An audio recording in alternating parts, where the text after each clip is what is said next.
In the morning, the show Phoenix Magazine readers voted #1 talk radio show in Arizona. #1 during your morning commute. #1 whenever news breaks during your day. And #1 whenever and wherever you want to talk sports. Now it's time for Monty in the Morning. Hey, yo, man, how the heck are you? It's the Monty Show. We are live on Thursday, February 2nd. 2023. What a big day in the Big 12 today. Should the Big 12 add Gonzaga? Oh, God, you know we're going to hear that drop all day now. Gonzaga. One of the most controversy on the show. Right. Hey, Monty, it's pronounced Gonzaga. Hey, Monty. Still one of the best shows ever we've done. Yeah. I paid all that money for my education. You're going to say Gonzaga. No, we're probably not. Anyway, congratulations on that degree. The point is, should the Big 12 add Gonzaga basketball? They are meeting in Dallas today for that exact reason. We'll have all those details for you. A little bit of a inside perspective on the Pac-12 TV deal. Is Walker Kessler the single... Excuse me. Blocker Kessler. My bad. Thank you. My bad. Put some respect on Buddy's name. Is Walker Kessler the most important player on the Utah Jazz right now? It is actually a pretty compelling discussion because I don't think there's any doubt that he is. Right. Jazz get a win last night again, and it feels like this team is coming together now. And it feels like, I mean, I know they don't have Drew Timme yet. Right. Gonzaga. There it is. Already, we're a Gonzaga. minute.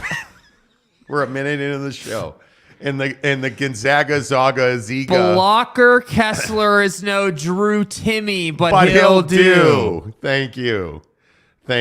I mean the hype is already in the comments. Don't knock Gonzaga. your microphone over. The hype is already in the comments. Hayabusa. Oh, wow. Okay. Hayabusa says, "Did you see Blocker Kessler last night? Already the best center in the league. I mean, he's no Joel Embiid. Jesus. He's no Nikola Jokic. He won't do. Are you sick? Come on, man. Are you kidding me? Good block morning, casuals." San Diego State says, Glenn, good morning to you. Let's get to work talking about Gonzaga. Joining the Big 12 here on the Monty Show, presented by The Advocates. TheAdvocates.com, the best injury attorneys in the business, without a doubt, TheAdvocates.com. Friends, I'm telling you, when you choke on a microphone, you should call The Advocates. But the point is, with all of the weather, with all of the distracted driving that seemingly goes on in this country, if somebody's distracted looking at their phone, eating their food, I don't know, yelling at their kids, and they hit you, that's not your fault. And you deserve to be, represented, to be made whole, because you didn't deserve to get in an accident, but you definitely deserve an advocate. They're going to fight for you at the Advocates. They know how to win your case. In fact, they're so confident they can win your case, you don't pay the Advocates until they win your case. So no consultation fees, no retainers. Chat with an attorney online. Live 24/7, 365 at theadvocates.com. The Big 12 is meeting today in Dallas, and one of the things that they are certainly going to discuss is adding Gonzaga basketball as a basketball-only member to the Big 12, and I think this is absolutely a no-brainer. While I do believe, and we've talked about this ad nauseum on the show, I think that Gonzaga basketball is overrated. I think it would be a phenomenal ad for the Big 12, and I actually think that it would be a really bad moment in time for the Pac-12, which is just as much reason as any to do it if you are the Big 12.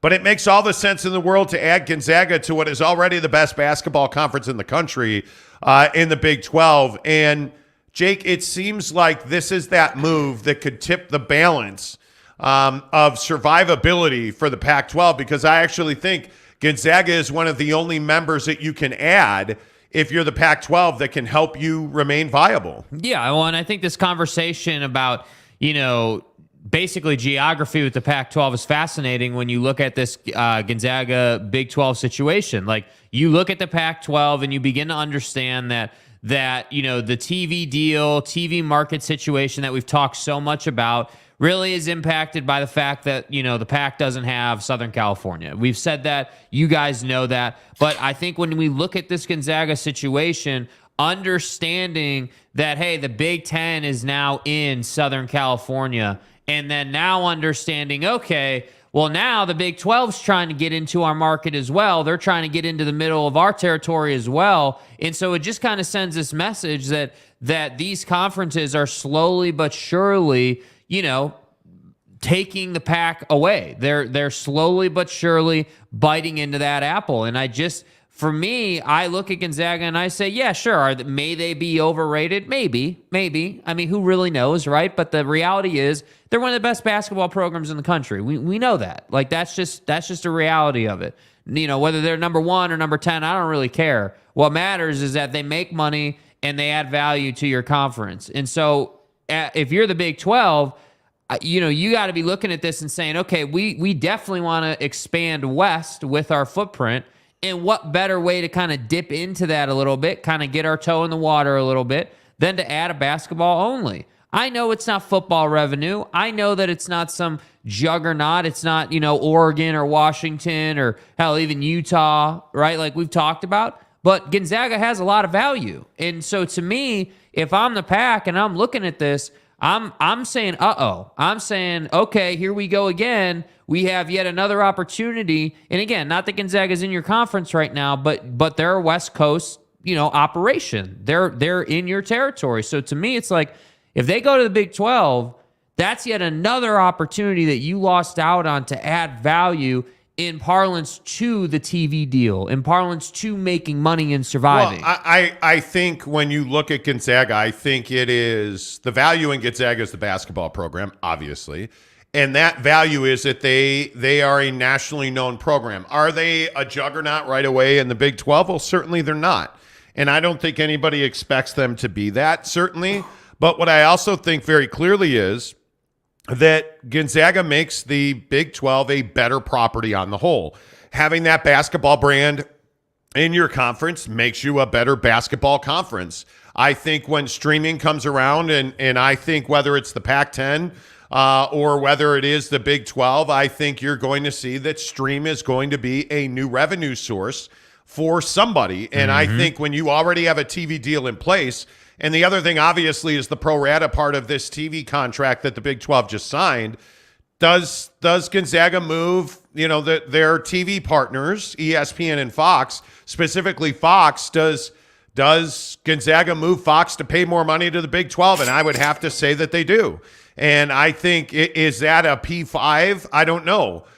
Is that P5 money? I don't know. But what I know is that if you're Fox Sports and you can get Kansas and Gonzaga more than twice a season, and you can get a Big 12 tournament that's got Kansas and Gonzaga playing a championship game, I think you're all in on that. Facts. Because frankly, I think that when you can have Gonzaga, Kansas, or Gonzaga, Texas, or Gonzaga BYU, which has turned into a great rivalry. If you can have Gonzaga versus any of the power players in the Big 12 instead of St. Mary's, I think you're in a far better place if you're Gonzaga and if you are the Big 12. And if you are Fox Sports, I think you'd much rather have that game. If you are any stream partner, if you're ESPN Plus, if you are Amazon Prime, if you're whoever, and Gonzaga basketball is playing, you want that game on your stream. And if it's a big game of consequence, if it's Gonzaga, Kansas, now we're cooking with gas. Well, look at early in the season this year. You had Gonzaga, Michigan State on an aircraft carrier. Yeah. Gonzaga pulls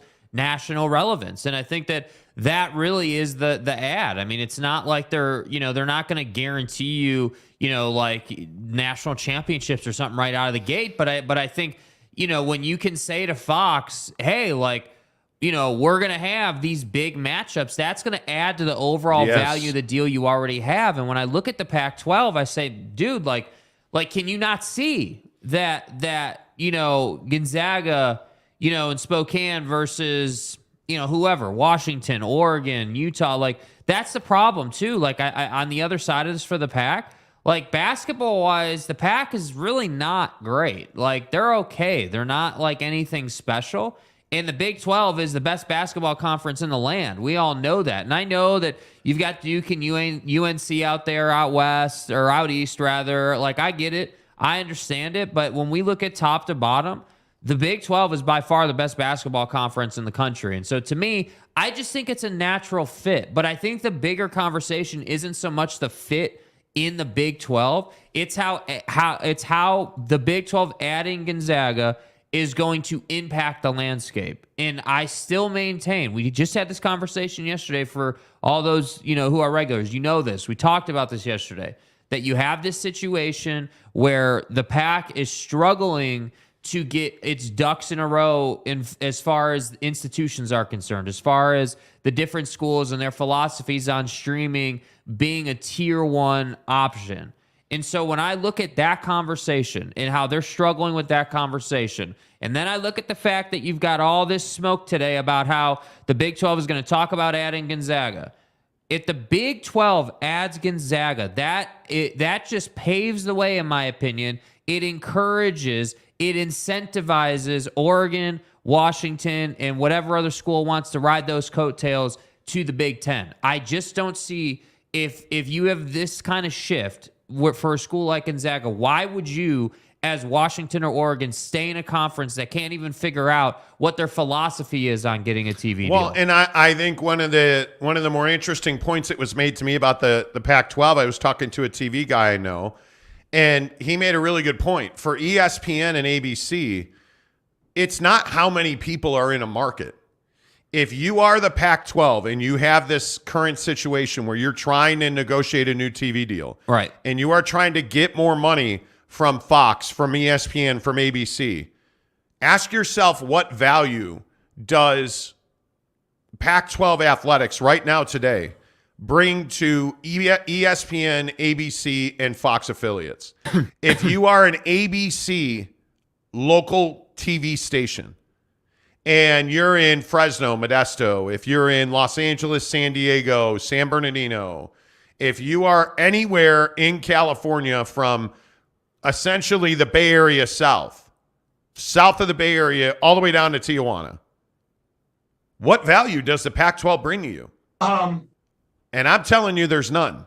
Because even if you were to add Fresno State, if you don't have Los Angeles as a TV market, and you go to ABC7, KTLA, or if you go to ABC7 in LA, ask yourself, what value does the Pac-12 have to that ABC television station? Hey, guys. Because they're not going to have UCLA or USC. The Big Ten is going to be on Fox and NBC in Los Angeles. Right. Right? So if you're an ABC TV station, and if you're ABC and ESPN, why are you bucking for a Pac-12 TV deal when none of your TV stations that carry your programming, DirecTV, Comcast, none of the networks that take, or none of the cable companies that take your ESPN network feed in the West are going to have Pac-12 football on it? Why is that a value? That makes zero sense. That if you are a resident of Southern California and you're a USC fan, or you're a UCLA fan, or you're a San Diego State fan, or you're a Fresno State fan, yeah, you're simply not going to ESPN or ABC. So there's no value if you're an ABC TV station or a cable company carrying ESPN. There's no value in the Pac-12. Yeah, and I think this might be the best example of that Pac-12 sort of arrogance that we kind of talk about, where you have this idea or this concept, from the Pac-12 and its leadership, where they think that they're above everybody and that they're better than everybody. And I look at this, and if we really work hard to put ourselves in the shoes of, like he said, a local, ABC affiliate in Los Angeles, they don't give a damn if it's the Pac-12 or the Big Ten. They don't care about the letters painted on the field. What do they care about? Well, they care about, satiating their ad partners. Hey, the Toyota dealership or the Beamer dealership or whatever, like any advertiser on a news network wants to be able to place ads during programming that the consumer's going to be on your network watching. So if you're a USC fan and Toyota wants to target USC. Where are they going to spend their money? Well, you're going to spend your money in Fox. You're going to spend your money in NBC. You're going to spend your money in early season ESPN. But are you going to spend your money on KRCR TV in Redding, California? You're not. Why would you place a buy there? If you're trying to target, more to the point, if you're Toyota and you're trying to target UCLA and USC fans, are you going to spend your money on KABC TV in Los Angeles? Well, you're not, because they don't have USC football. They don't have UCLA basketball. That's now on Fox. That's now on NBC.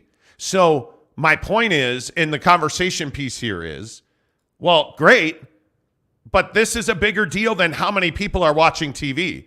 Because as it was explained to me last night by this guy on TV, people like Toyota and Lexus, they don't spend their money in Southern California necessarily on sports. I'm not talking about daytime TV or sitcoms, or I'm talking about sports. They don't spend their money on 7 million viewers. They spend their money on USC fans. They spend their money on Laker fans. They spend their money on the people that would buy their product. That's why they do that. And I think that's a really salient point, that advertisers target sports. They don't necessarily target how many viewers am I going to get there. They want to spend their money because the target demographic that they're after for their cars, their beer, their clothing, their food, their Taco Bell. Yeah.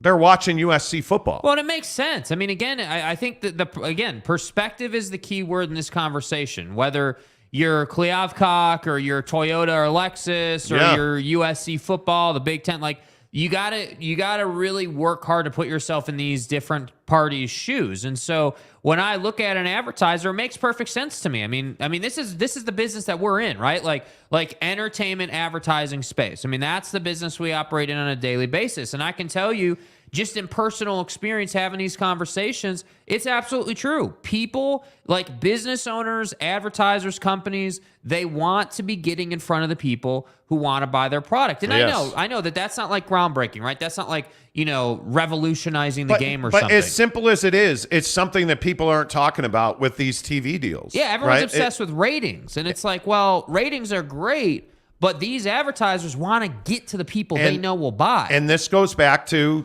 Dr. Chris Hill. When Hill. Chris Hill, the former athletic director at Utah, said, well, our fan base is in the Bay Area. So do you think if somebody's targeting Utah fans, they're going to spend on KGO TV in San Francisco? They're not. They're not. Your fan base, doctor, is not in the Bay Area, right? So it's that wrong line of thinking, in my opinion. And when you look at what is left in the Pac-10 now, I mean, you're essentially spending your money in places like Seattle, Washington. You're spending your money in Portland, in Eugene. Like, that's where the major advertising centers in this conference are. That's a big problem. Well, and that's why Gonzaga going to the Big 12, if that happens, is a problem. Because imagine in your head a map, right? Think about this. Or even pull one up. If you think about geographically speaking, what the Pac has lost here. So you lost this gaping hole in Southern California. You no longer have that. So then you're like, okay, we're kind of pushed up into the Pacific Northwest now. That's kind of our region outside of Utah and Colorado and Arizona, those couple of schools. Most of our value, money-wise, is in the Pacific Northwest. So then I look at this and I say, okay, that's fine. You can survive on that. But when a school like Gonzaga is leaving, their conference in Spokane, WCC, to go to the Big 12, like the Big 12 is getting right into your space. But think about that brand, though. Think about that brand. And this is where my mind always goes. I don't even care about Spokane, Washington, as valuable as it is or may be. Gonzaga basketball is a brand.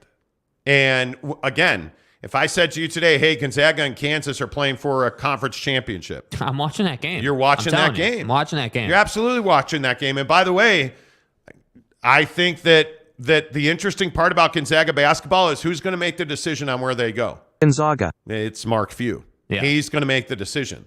And I think it's going to be very interesting to see what he does. All right, let's get your comments in here. Tanner Plummer, first one in this morning. He says, good morning, USA.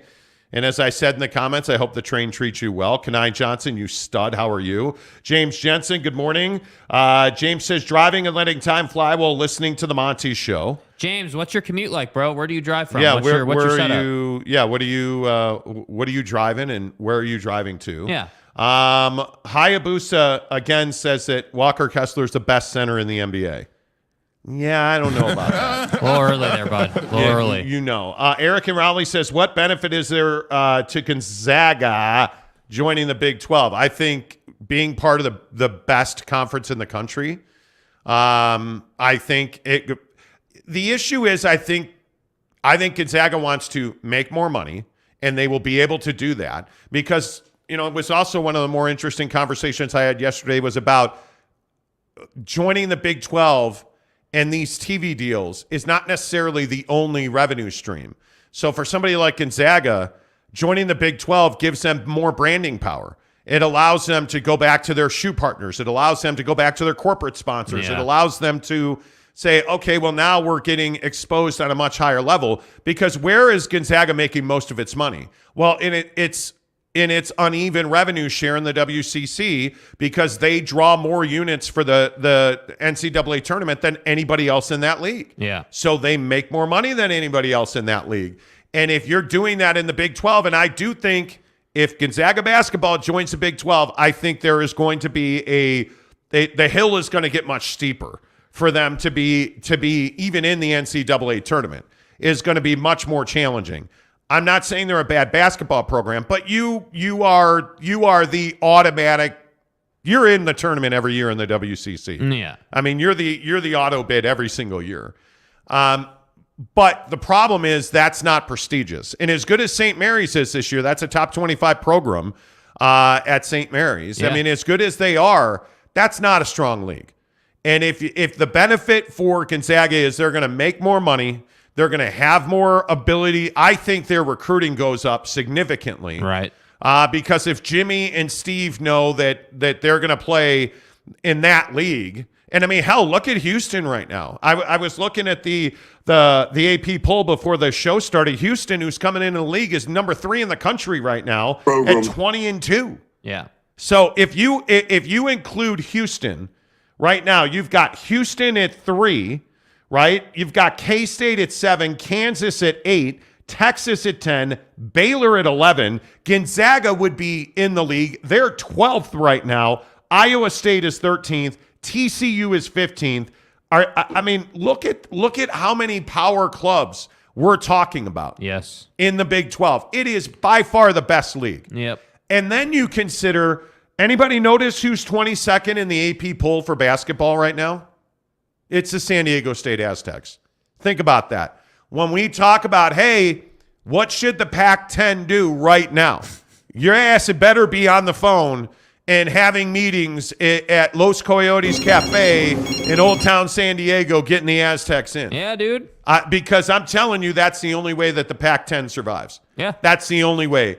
And I will again say the brand that is Gonzaga basketball is incredibly valuable. It is in my mind, it's a must win. Yeah. It is a must win. Brandon Butler, a member of the program. Good morning. Enjoyed chatting with you last night in the Monty Show members only group. I thought last night was one of the better chat nights too. Yeah. We had a jazz game going on. Everybody was talking about how good looking I am. That didn't happen. That was never discussed. Right. I mean, it should have been discussed. But it was never discussed. Right, the point is, I thought we had a really good chat last night, and I think this whole week is a great example of why you want to become a member of the program. Right.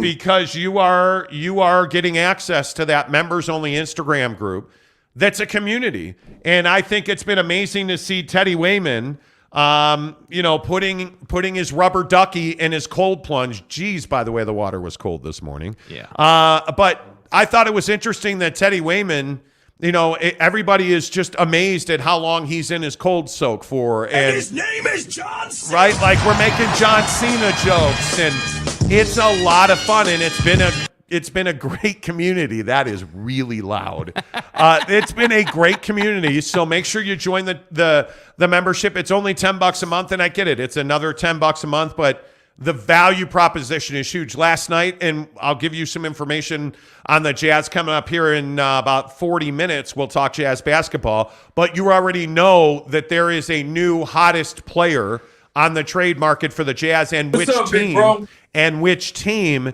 is aggressively pursuing him. I put it in the members only Instagram chat last night. You already know. You already know. Brandon Butler says they would be in the best college basketball conference. They would.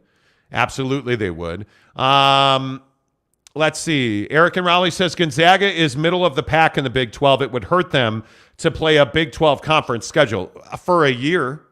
Mark Few's an amazing coach and a really good recruiter. Gonzaga. I mean, he turned some kid whose last name is Timmy into a star. Right? Yes. And anytime you have somebody who's like their last name is their first name, Right. you're in trouble already. He's probably a serial killer. But Right. Drew Timmy's a hell of a player. Even though he's got two first names. He's a hell of a this program on NIL. You know, he's a hell of a player. What'd you name your kid, Timmy? Steve? No, what did you name? No, yeah, his name is Luca. Steve Luca Timmy. Right? How you last name Timmy, man? Greg Romano says once Few leaves, so may Gonzaga's recruiting power. Well, I don't think he's leaving anytime soon. But that's just me. Your boy Jay. What's up, your boy Jay? Big 12 needs more good basketball programs, not teams. Those teams are not always going to be good. Gonzaga would be a great get. Make it done, Big 12. I totally agree. San Diego State, Glenn says Gonzaga to the Big 12 is a legit sucker punch by Yormark to the pack and pulls a Jenga block from a Gonzaga. From a tenuous situation. I love that visual. We're playing Jenga and the pack. Yeah, the pack is like two Jenga blocks away from, falling over. The Pac-10 is like this, and I just see the visual of Yormark Okay, I'll move on. Ahmad El Mabasher. Dude? What's up? Can I just call you Basher? Basher says, remember that Houston is number 3 in the country. Casual's exactly right. Yeah. Exactly right. Your boy Jay. Okay. Is that how you say your name? Your boy Jay. He's probably like your boy Jay. It's Okay. way more fun to be like your boy Jay. Hello, Domino's Pizza. Hey, it's your boy Jay. I need a large sausage and pepperoni. Get it done. 8671 Main Street. Cock. Anyway, your boy Jay says Kansas and Gonzaga is going to be a great rivalry. It is. Can you imagine that? At like 3-4 times a year. Gonzaga. Come on. Can you imagine Gonzaga being a really good team? And you keep playing that damn drop. Gonzaga. It's going to get me. It is going to get me, I'm telling you. Can you imagine, let's say Gonzaga's number 3 in the country. Right. An unranked BYU basketball team goes into Spokane, or they come to the Marriott Center, and BYU beats Gonzaga. Now dude. You can't tell me that BYU's not going to recruit better. That's what I'm saying. Don't tell me that this is some folk tale that Gonzaga's jumping ship. They're going to go to the Big 12. Dude. That's what I'm saying. Yusuf says it's been a long week. Morning all. Hell Why? Yeah, it has. Why has it been a long Yeah, week? you cool, Yusuf? I hope you're all right. Yeah, what's up? Your boy Jay. Says the Big 12 should go after San Diego State next. Well, and I think this is a big question. Should the Big 12, and again, if you're just tuning into the showgram here, program. just tuning into the show this morning, the Big 12, its presidents and ADs are meeting in Dallas today. And their main topic of discussion, by some accounts, is, are we going to add Gonzaga basketball? But should they expand right now? I think this is a really important discussion about timing and target of expansion. Because Keep it real. But I think it's what are you trying to do here? That's the question You're that I would trying to ask. end the Pac-12. That's what you're trying to do, in my opinion. Is that truly, should that be your goal? Well, I don't think that the Big 12 and the Big 10 should be operating with this sole goal of ending the Pac. But what I do think you should be doing is you should be saying, okay, we're a business entity. Like, the reality is these conferences are business entities unto themselves. And any time in business, your competitors, because that's what they are, competitors, anytime you see weakness in a competitor, you got to get after them. And I look at this and I say, okay, yeah, Gonzaga may not be a Pac-10 team, right? They're a WCC team. I get that. But what Gonzaga is another opportunity for the Pac to try to climb out of the hole that they've dug themselves over the last decade. And so if I'm the Big 12 and I'm Brett Yormark, I'm sitting here saying, yeah, we got to go and add this club. We got to go and get them because I don't want to give the Pac, our competitor, any more opportunity than they need to have. And I'm sure there are ways the Pac and the Big 12 could work together to make, everything better in some fairy tale ending. But the reality is, and I've maintained this for a long time, I believe that college athletics on the whole, including football, are going to get boiled down to two super conferences. That's the direction I think we're heading. And to me, the Pac is the beginning of that process. And that's why I say if the Big 12 adds the Zags, that's just paving the way, paving the yellow brick road for Oregon, Washington, and the rest of them to be like, yep, we're going to the Big 10. So after that, because think about it, it's a natural domino. Okay, Gonzaga to the Big 12. All right, we're jumping ship going to the Big 10. What's left? Like, I love the opportunity San Diego State presents, but they're not a big enough brand on their own to, keep a conference alive. They're just not. And see, what I look at in this situation, and I know that we've talked about this quite a bit, what I look at in this situation is if you're the Big 12, I think you have to ask yourself, what is it that we can do to strengthen our position? That's what today's about. Mm-hmm. And I think certainly Gonzaga basketball is that. But I also think this situation with Texas and Oklahoma is that. And we told you, I don't know, probably a month or 6 weeks ago that Texas and Oklahoma wanted to leave after this season. They wanted to start the 2023 football season in the Big 12, in the SEC. Yeah. And that was summarily rejected. And I think that's an interesting part of the discussion today. How are you not talking about that? Because as awkward as USC and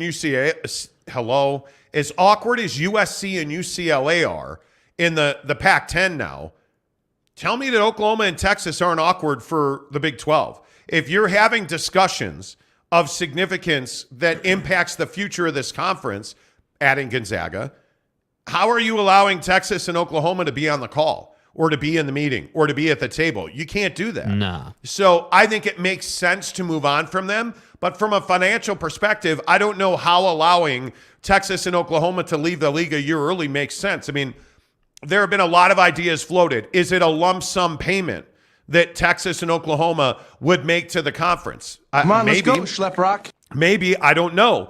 Are you going to play a bunch of neutral site games in Big 12 stadiums of significance?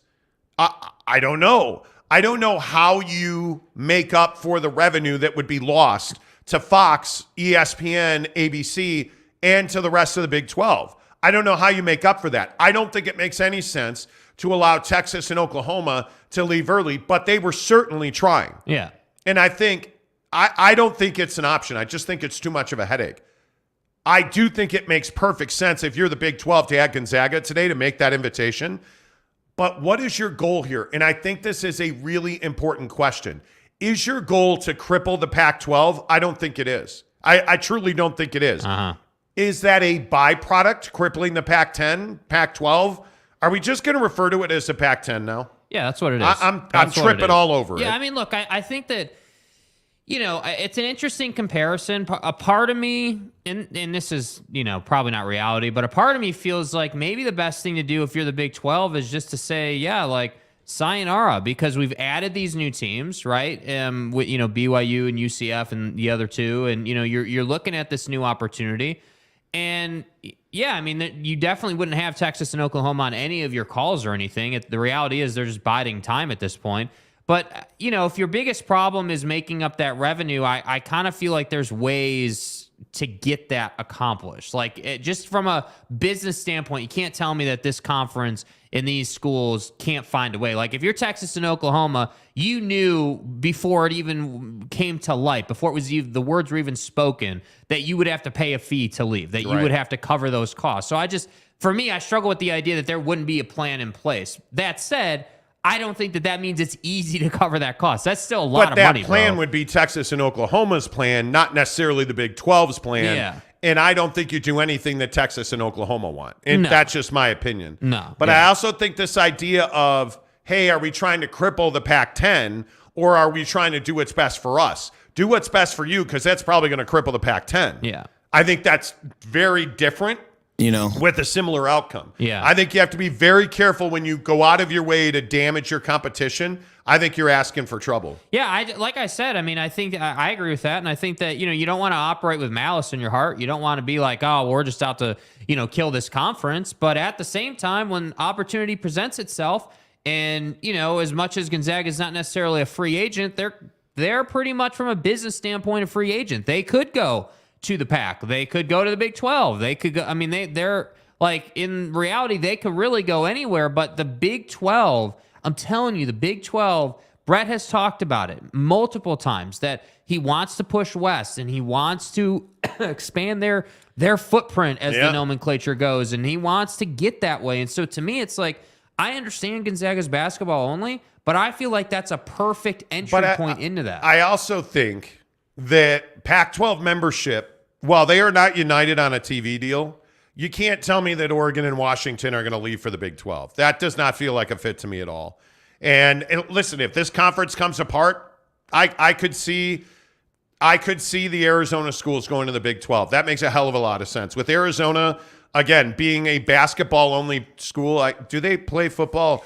They have a football facility, but typically they play flag football, so it's a little different. But I think it's intramurals that they play at Arizona on the football field. Go play intramurals, brother. I think it's intramurals, but anyway, I kid. But if Arizona, being a basketball school, because they are, and Arizona State join, I don't see any reason you wouldn't invite San Diego State and Fresno State. But do you see how those schools feel like a good fit in the Big 12? Like the Arizona school, San Diego State. Like, there are these schools that naturally feel like good fits in certain conferences. And I include Utah and Oregon in that. But again, and I know this is probably going to piss off all the Utah fans, I don't understand the thinking at Utah. Because, again, I just go back to this tweet from Mark Harlan, the athletic director at Utah, replying to John Kurtz. The Pac-12 had a standalone game on Friday night with huge playoff implications, and their biggest brand, USC, playing and was almost $3.5 million behind a non-Oklahoma Texas Big 12 game. To which Mark Harlan, the athletic director at Utah, said, "We're not leaving." And listen, Chris Hill went out of his way to say the Pac-12 is where we are because that's where our alumni are. Right. Okay, great. Then you stay your ass in the Pac-12, or the Pac-10, and you're gonna wither away and die. Because if we're really telling the truth, and I'm not trying to be a jerk about this, but if we're really telling the truth about the Pac-10 and Utah, you are undervalued as a football property in the Pac-10. Yeah. Nobody knows the prowess and the awesomeness that is Utah football. And it's a shame that nobody even cares that you're back-to-back Pac-12 champions. Nobody cares because that's right, Teague. Nobody knows. And you deserve better than that at Utah. And I don't know how many different ways I can say it. Kyle Whittingham is arguably the most underrated coach in the country. Yes. Because he's in a conference that is irrelevant. And they had a really good football year. And they won the Pac-12 again. And nobody cares. Yeah. That's the problem. Nobody cares. And if you want to be a national player, and I think Utah wants to be, but again, you're not. You're just not. If we're being totally honest about where the Pac-10 is and where a school like Utah is, could you honestly tell me that Utah is competing for national championships? You're back-to-back Pac-12 champion. Didn't even have a seat at the table. was not close to the college football playoff this year. Yeah. And this has nothing to do with BYU. What this has to do with is what's best for Utah is to get out of the Pac-10 and go compete in the Big 12. That's the right fit. Take Colorado with you. And I don't want to hear about research institutions, and I don't want to hear about, grants and money. I don't care about that. If you truly believe that the Big 12 is, and there were Utah fans on my Twitter yesterday saying the Big 12 is a cesspool of mediocrity. Okay, cool. Well, then you go languish in the cesspool and play with what? The Mountain West? Because I'm telling you now, if Gonzaga goes to the Big 12, I think it's incredibly damaging for the 10 remaining teams in the Pac-12. Yes, it is. And then if Brett Yormark has the balls that I think are the circumference of like the earth, What's up, big bro? if he truly is the guy that we all think he is, and he goes after Gonzaga, and he goes after San Diego State, because by the way, if you could get Gonzaga to put that pen on a piece of paper and sign that document, and you go drop that document in front of San Diego State, tell me San Diego State's not going to have a very difficult time saying no. You weren't expecting this one. Tell me that Fresno State isn't going to have a very difficult time saying no. But I don't think Fresno State's an ad, honestly. And again, I'll say what I've been saying for almost a year now. If you're the Big 12, go get San Diego State, go get the Arizona schools, and get Gonzaga. That's how you win the battle of conference expansion. You don't need Oregon and Washington to cripple the Pac-10. Yeah. Would it be great to have Oregon and Washington in the Big 12? Absolutely. No doubt about it. Two power brands in college sports. You don't need them. You want to thrive? Go and get the Arizona schools. Go and get San Diego State, and go and get Gonzaga basketball. That's the beginning of the end for the Pac-10. The ink isn't dry yet. Because where are they going to go? Where are they going to go? Because you can't, with all due respect to all the Fresno fans, because I'm going to give you the respect you're due, you're irrelevant. And with all due respect, You're irrelevant. Nobody cares. Fresno State is not of consequence. Oh, but our media market. Great. all due respect. Congratulations. Congratulations, bro. Enjoy. You're irrelevant at Fresno State. Absolutely irrelevant. Does that mean you're not good? No. Does that mean, you suck? No. You're just not a relevant power player. Gonzaga basketball and little old Gonzaga. Gonzaga. Them freaking Bulldogs up there in Spokane. Well, Drew Timmy. Gonzaga. Who names their kid Timmy? The point is, little Timmy and his Gonzaga Bulldogs are far more relevant than Fresno State at anything. Yes. That's the truth. Is what it is, man. The bottom line is, if you're Utah, you got to get out of that conference. You still don't have a TV deal. By the way, and I'm probably stating the obvious, is it lost on anybody that the Big 12 is having an all-conference meeting in Dallas today and the Pac-12 still doesn't have a new TV deal? Do you think they're not going to talk about that? They are. Do you think that they realize that this is the right time to try and take a kill shot? Because I think they do. And I think they do that in the form of Gonzaga, and I got to believe San Diego State. Because it is the only chance. Yeah. Do you understand what San Diego State represents? Do you understand it? And I want you to think about this. I want you to listen to me. Because I think this is huge. I mean, it is not as huge, and this is just my opinion. It's not as huge as the new Ironwood from Traeger.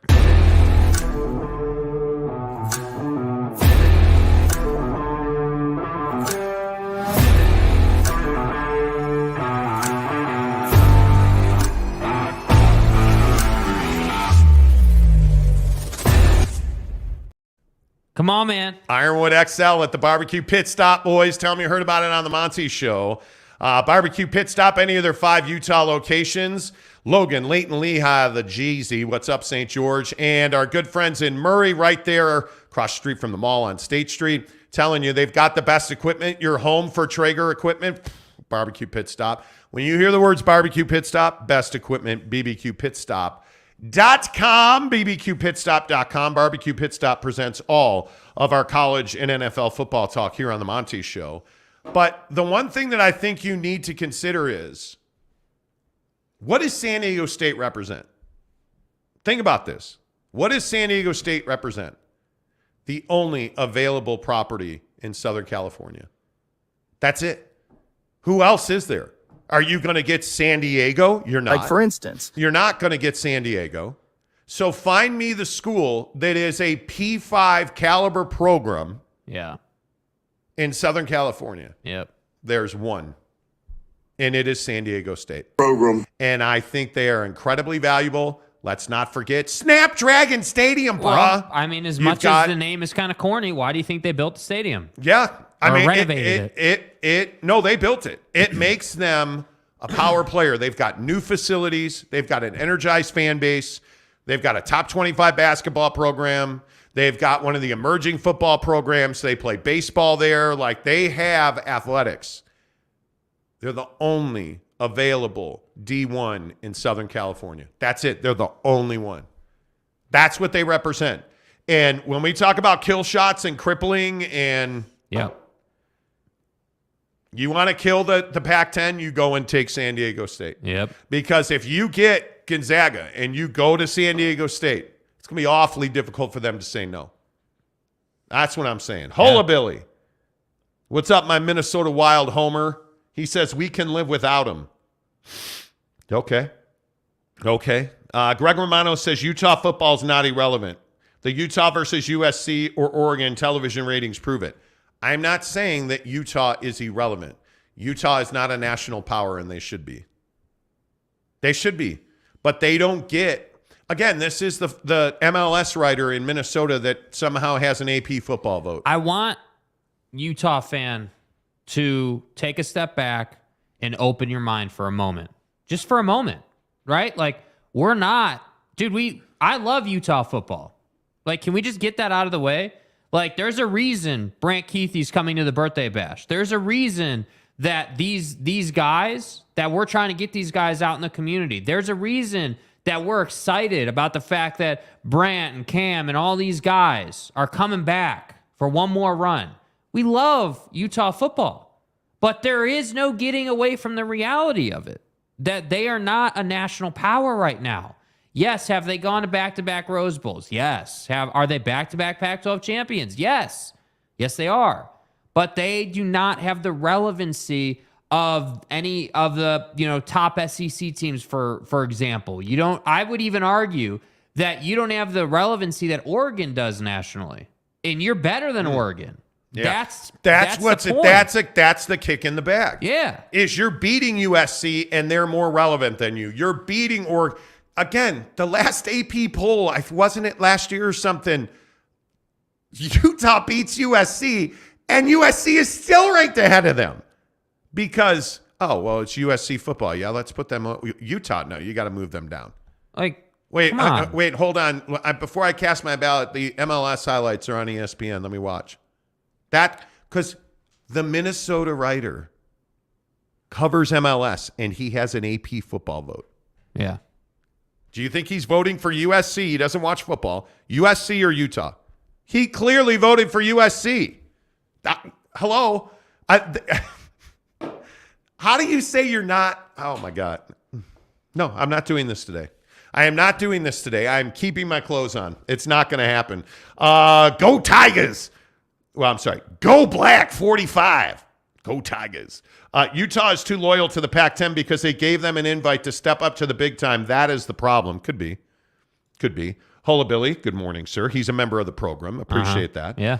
Utah in the Pac will always be better than any team in the Big 12. Okay. Okay. It is a little early to be smoking meth. I mean, that's just my opinion. Right. Hola, Billy. I mean, listen, man. I mean, hallucinogens have their place in society. Right. I just don't think it's at 6:48 in the morning. Big 12 fan says Washington and Oregon have been doing it for years. That is why they are more relevant. Utah's been doing it for more than a decade. They're the original BCS busters. Yeah. I mean, it goes back to Pervin Meyer. What are we even talking about? Like, I absolutely think that they're Utah. This is the problem. Utah is relevant. Utah's a power program. Yeah. Utah's a power program. People don't know it. Yeah. People don't know it. People have no idea. No idea. Brian Johnson, Alex Smith, like Kyle Whittingham, Pervin Meyer, like they have it. Tanner Plummer says, random question. When you guys refer to BYU fans or Utah fans or Jazz fans, why do you say them in singular in the come on, man. I ain't here for that today.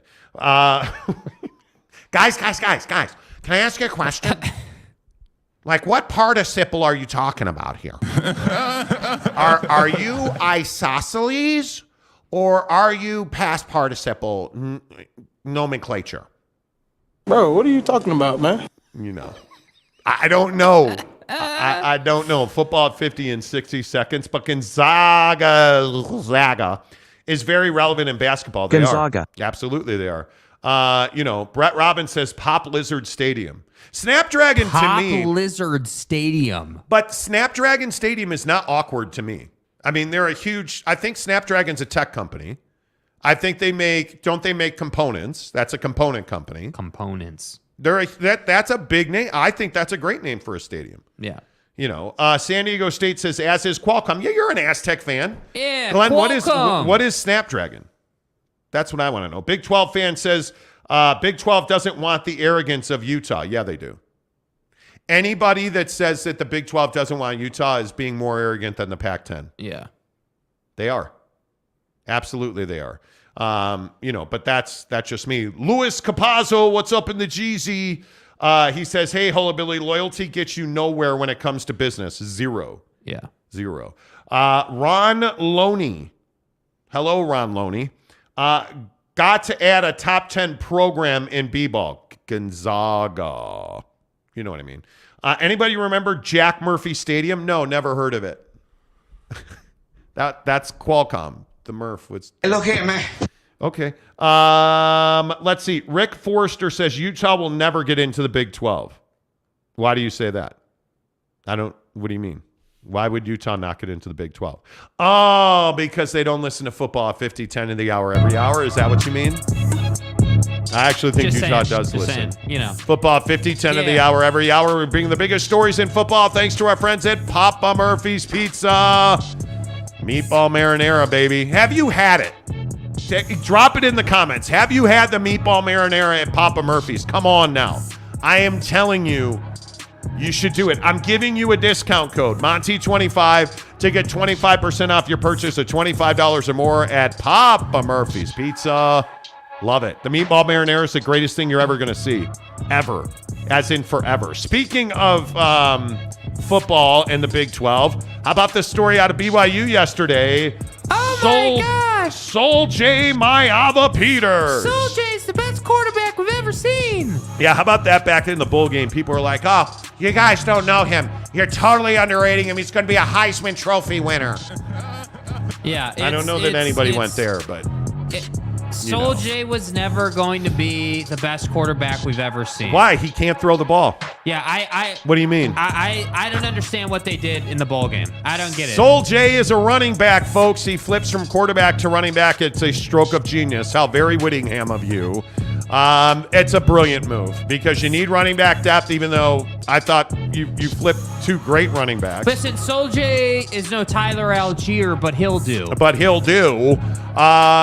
He's a wonderfully talented athlete, and I think putting the ball in his hands is exactly what you should be doing. I think this is a great move. And by the way, again, you're going into the Big 12. You did all of this unbelievable hiring on your coaching staff. I think they had a really good national signing day. I think they had a really good signing period. I think if you're BYU, you should be thrilled with where you are in football. I think they are. Now you got to go out and prove it. You got to go out and win games. But you feel like they did really well, which is probably because everything you did was scripted. Right. Have you guys heard this story? Former NFL running back Arian Foster says that everything in the NFL is scripted. The NFL is rigged, and how every year he used to get a script. Yeah. Day one of training camp that would get dropped off at his locker, and you would have to, it was like week 1 you'll do this, week 2 you're gonna have a hamstring injury, week 3 this is gonna happen, week 4 you're gonna get 3 touchdowns, and so then you just have to. Did you memorize those before the season started? Or would you go and rehearse the script before every game? We were really dedicated to it, so it was more so like that's what practice was about. It was about practicing the script. Like, this is what goes on, and this is what we have to do in order to. Yeah. And this referee is going to miss this call because they hate you and they love the Colts. Yeah, that sort of thing. WWF, so it's like you know, we know what's going to happen, but you still got to put on a show. Yeah. What did you think when you got the script in 2016 that said your career was going to fall off a cliff when you stopped believing in God? That was 2015. Yeah. Wow. I don't believe this for a second at all. I was DMing with a certain former NFL legend last night, and he said this is absolutely a hoax. I don't know what Arian Foster's doing. I don't know why this is a thing. I don't believe for a second the NFL is scripted. I don't believe for a second that everything that went down this past weekend.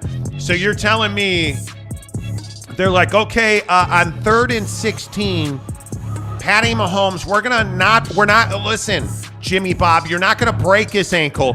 We need a high ankle sprain. So when you fall, miss it by, millimeters of quadro hydrogen fusion and shit. Like, don't break his ankle. High ankle sprain, bruh. Are we clear? Okay, let's practice that. Come on, dude. Are you kidding me?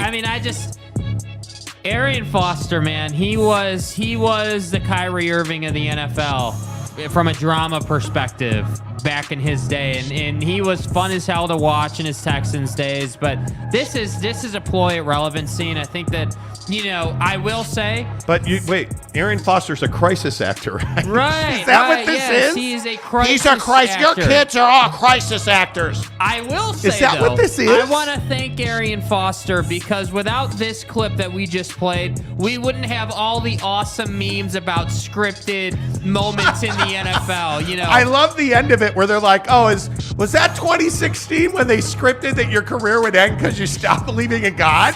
He's like, dude. "No, bro, that was 2015."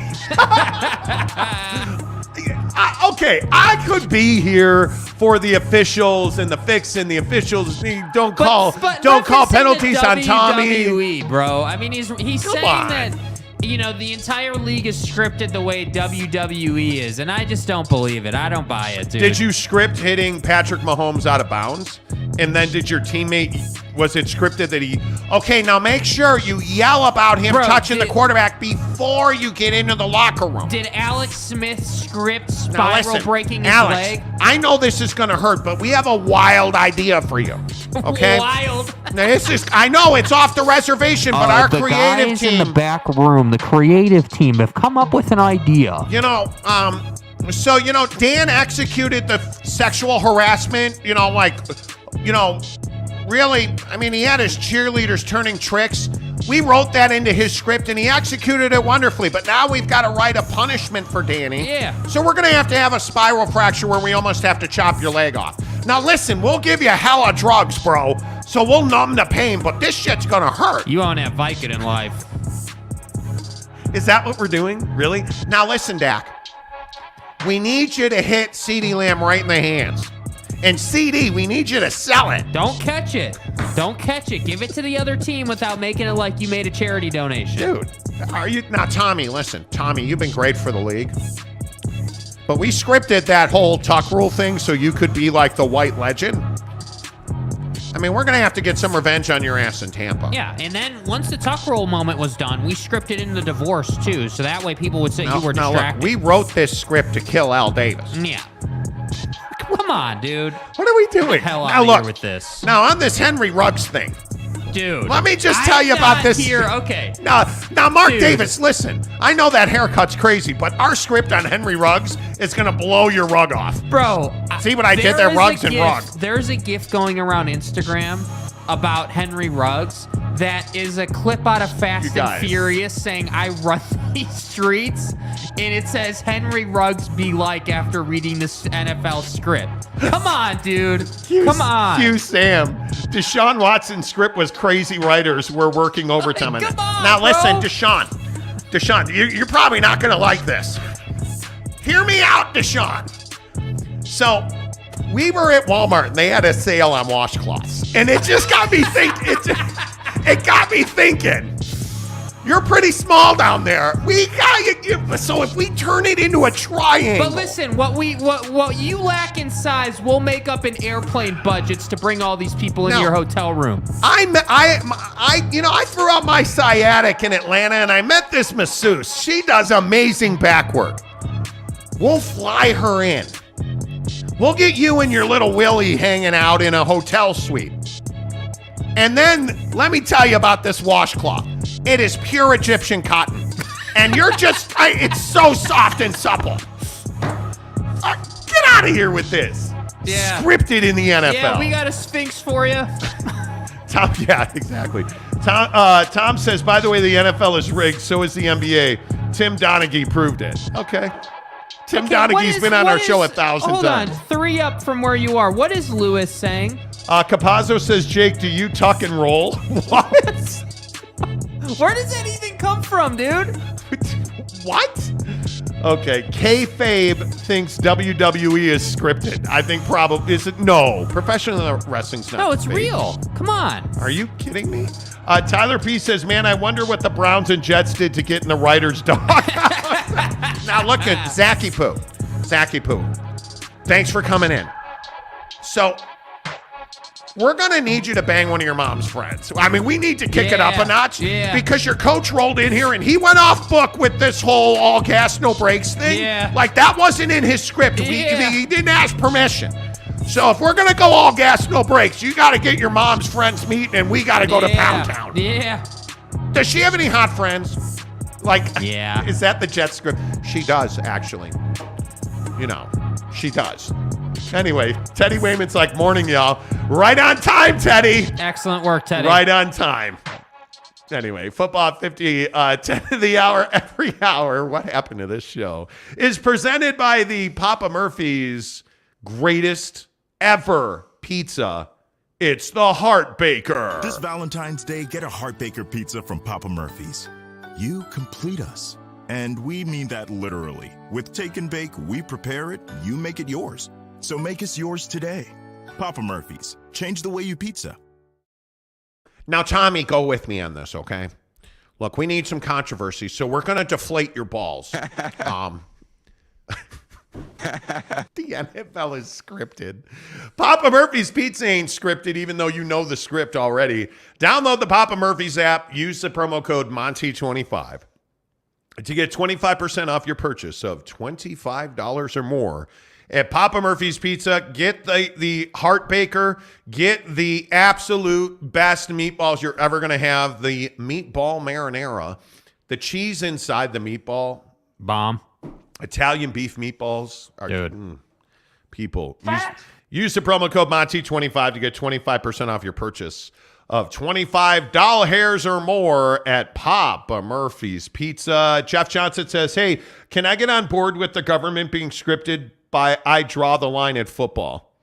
Yeah, Infowars.com. Seriously. Now listen. Bob, I know you own the Patriots and you've done a really good job following the script. Infowars.com. So we're going to get crazy for a minute. Hear me out on this. Yeah, hear me out. Look, how old are you? You're like 97. Let's be honest. You're not getting any, right, at home? Please. She's just arm candy.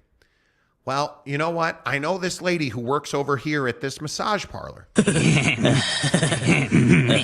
If you've got time to roll past there before you get on the jet to the AFC Championship game, pretty sure we can hook you up. We can get you taken care of. Now, listen. I got a friend in the police department. He promises not to check a box for video surveillance. It'll all be fine. You'll get off in the end. Well, you'll get up. You'll get off. But see, that came out wrong, Bobby. Bobby Kraft, that came out wrong. You'll get off at the parlor. But at the end, you'll also get off. Not at the parlor, or kind of different getting off. I think you know what I'm saying here, Bob. Are you in or are you out? What are we doing here? I'm going to say this again. I already deflated Tommy's balls. Are you in or are you out? I think Buddy went all the way in. I think Buddy took it too literally. Yeah. Anyway. Do you ever just say shit and it's, or stuff, excuse my French. You ever just say stuff and you're like, I think they make medication for this. Bro. If the NFL is scripted, what do they say to Bob Kraft? Like, how do you pitch Bob Kraft the handy? All right, Bobby. Know. Bobby, thanks for having us down here on your yacht. Do you know what a handy is? Bro. Furthermore, no, I could envision a scenario where it's like Bob Kraft, his hot girlfriend who's only there for the money. Hey, guys. And I got like Tom and Giselle. And they're like, all right, Tommy and Giselle, we've got one for you. Why don't you guys start reading this script? Bob, read this one. I need you to go to page 16 where it says hand job. Here's the game plan. Just read through that paragraph real quick.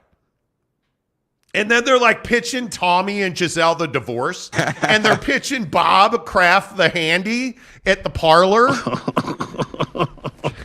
And it's like, it's the Wolf of Wall Street, right? Like, Tommy's got on the sunglasses. Bob Kraft's got the roll of 20s. Like cocaine and hookers, my friend. My God.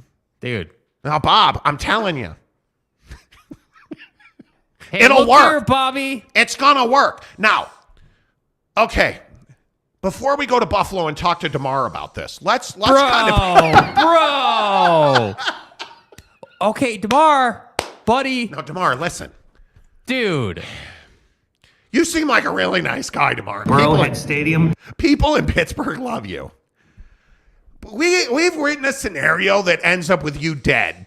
Which is, just kind of weird. And this is Calvin. He's your body double. So here's how this is going to work.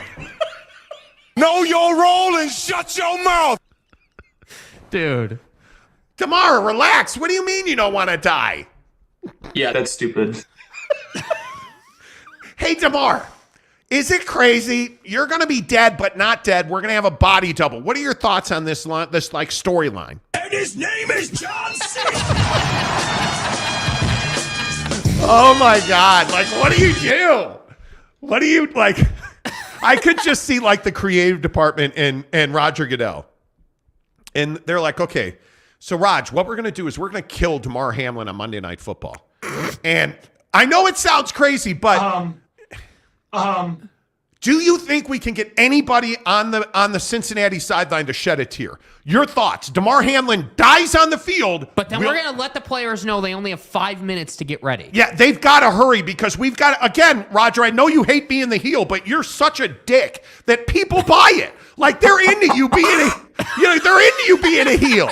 Nobody likes you, right? So we'll kill DeMar Hamlin. We'll have the Bengals cry, and then we'll have you give them a 5-minute notice to Joe Buck, who's actually a robot. I don't know if you know that. He's wearing a skin suit. He's actually a robot. Because he's dead, too. We killed him off in, like, season 71. Facial recognition. Yeah. I mean, that's why he wears the skin suit, so he can get into Madison Square Garden. Oh, my God. So he'll say, Roger gave a 5-minute notice. People will hate you. DeMar's dead. Bengals are crying. Game's canceled. Holy cow. It's an erection. Yes!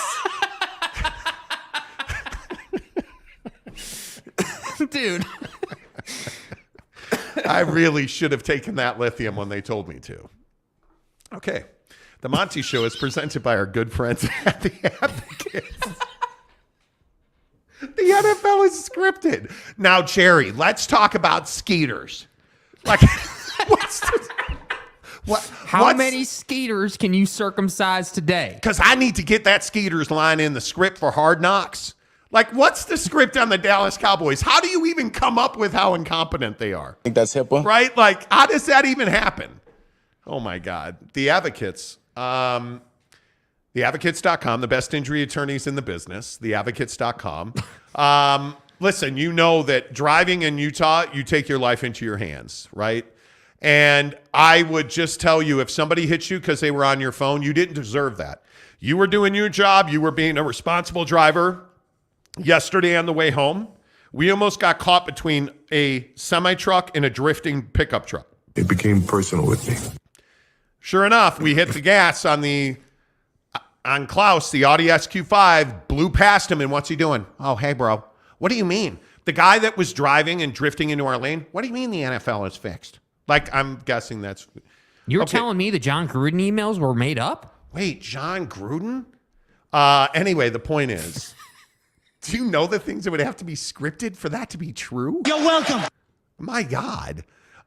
Anyway, the point is, go to The Advocates, theadvocates.com. The best injury attorneys in the business at The Advocates. No consultation fees ever. No big retainers ever. In fact, you don't pay The Advocates until they win your case at theadvocates.com. You can chat with an attorney live online 24/7, 365 at theadvocates.com. Make sure you tell them you heard about it on the Monty Show. Let's get some of your comments in here. Do you guys believe, real quick, and we'll get to the Jazz in 5 minutes. Do you guys believe the NFL is scripted? Okay, I need an explanation. So if you scroll up to Tom, you got to scroll up a little bit. Right there, Tom's comment. Right here. Yeah. Not scripted, rigged. What's the difference? So what you're saying is the players don't know the outcome, but the officials know the outcome the league wants. So they call the foul on the Bengals or the penalty on the Bengals, but they don't on the Chiefs? It's really unfair. Is that what you're saying? I mean, I'm guessing. Could be. Tanner says, so true, Ken. I think Mrs. M needs to get more pills. Oh, it goes up the flagpole just fine. Trust me. You want to?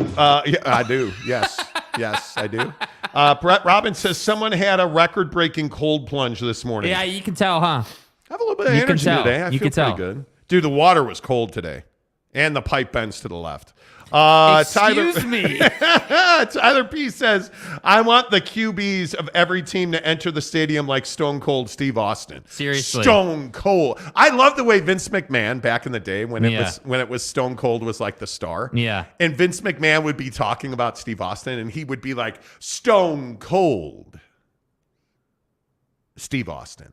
Like he'd pause. Stone Cold Steve Austin. It's my quarterback. Remember when the WWF was like good? The thing, yeah, it was cool. And it was like Vince McMahon was a complete loser. He always has been, always will be. But he was actually a really good character. And like Steve Austin used to go into hospital rooms and beat his ass while Vince McMahon was wearing tighty whities and like all of the good stuff. The Undertaker would always come back from the dead. Dude, like the stuff outside of the ring is the best stuff. That's when wrestling was fun. Man. Yes, there is a part of the NFL that is rigged. I don't believe that. I don't. You two are on fire today, Roger Sales says. We try. Ken Williams says, you must have gotten lucky this morning. Man. Well, the guy that usually drives around with his headlights off had him on today. So, I mean, Andy H says, Joe F. Buck is always toasted with Troy. They bang out a bottle of Jack before the games. Jesus. Wow. True Ken, Monty got way lucky every day. I got lucky because I woke. Tom says systematic racism, planned obsolescence, and rigged sports, things that are real, but some people can't accept it. Okay, Tom. Well, here's the deal, man. This got very serious. What brand of tinfoil are we working with here? Yeah, Reynolds Wrap. Yeah. Holy Billy says, LMAO, just trolling. I don't give a flip. Jeremy Bolton says, Alex Caruso is scripted. Totally. He's knocking that three down in the corner every time you give it to him.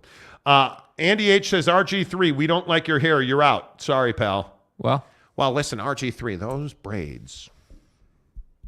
Let me tell you something. If he could have stayed healthy, dude, my God. Let's go. Dale Donut says, speaking of hockey in Utah, with Utah pushing for a bid to the Olympics again, is there a real push to get an NHL team out of it? There's not. By the way, did anybody come to the Grizzlies game last night and notice the organ? Dude. They're using an organ now here at the Maverick Center. So it's amazing. Sick, dude. I'm telling you, if you have not been to a Grizzlies game, Friday and Saturday, do it. Allen's in town. I'm telling you, this building is incredible. The organ, the new visuals, those 4 end screens, like I'm telling you. Do it. The Jumbotron, dude. Jake Gordon says, there's no way the NFL is scripted like you always say. Too many people would have to be involved, making it unrealistic. Just like the DeMar Hamlin, guy. Yeah, and it's like, all right, who wrote this one? Oh, Alex Jones wrote this one. The answer is yes. Aliens and body doubles, then. I see where we're going. Suits. Right? Like, just the craziness of DeMar Hamlin's not dead. Oh, he is dead. Body double. Do you know how hard it is to pull that off? And nobody has ever said it. The NFL has been scripted, and nobody's ever said anything. Let's just pretend back to 2015, like Arian Foster said, that, hey, The NFL is scripted. Do you know how many people would have to be involved in that? You and your mom are hillbillies. Do you have any idea? It's too much, dude. And nobody's ever said anything until right now when Arian Foster was forced to retire because he hates God. Yeah, I mean, I would agree. Wait. That's the story we're going with. And I'll play this Arian Foster clip again in a minute. Yeah. The story we're going with is we only found out that the NFL was scripted because Arian Foster now hates God. In God's name, image, and likeness. That's what we're all going with. Because he became what? An atheist in 2015? And God bless. So the NFL's like, yeah, whew, I know we kill players and we script Bob Kraft getting handies, but we cannot have any of you Jezebels in this league. That's the story we're going with. That's every day. Yeah, somehow I don't buy The that. NFL's rigged, and how every year he used to get a script. Yeah. Day one of training camp that would get dropped off at his locker, and you would have to, it was like week 1 you'll do this, week 2 you're gonna have a hamstring injury, week 3 this is gonna happen, week 4 you're gonna get 3 touchdowns, and so then you just have to. Did you memorize those before the season started? Or would you go and rehearse the script before every game? We were really dedicated to it, so it was more so like that's what practice was about. It was about practicing the script. Like, this is what goes on, and this is what we have to do in order to. Yeah. And this referee is going to miss this call because they hate you and they love the Colts, that sort of thing. WWF, so it's like, you know, we know what's going to happen, but you still got to put on a show. Yeah. What did you think when you got the script in 2016 that said your career was going to fall off a cliff when you stopped believing in God? That was 2015. Yeah. Again, in 2016, when your when your career fell off a cliff because you started hating God. No, that was 2015. God pissed me off something fierce in 2015. Oh, shit. And you haven't said anything until now.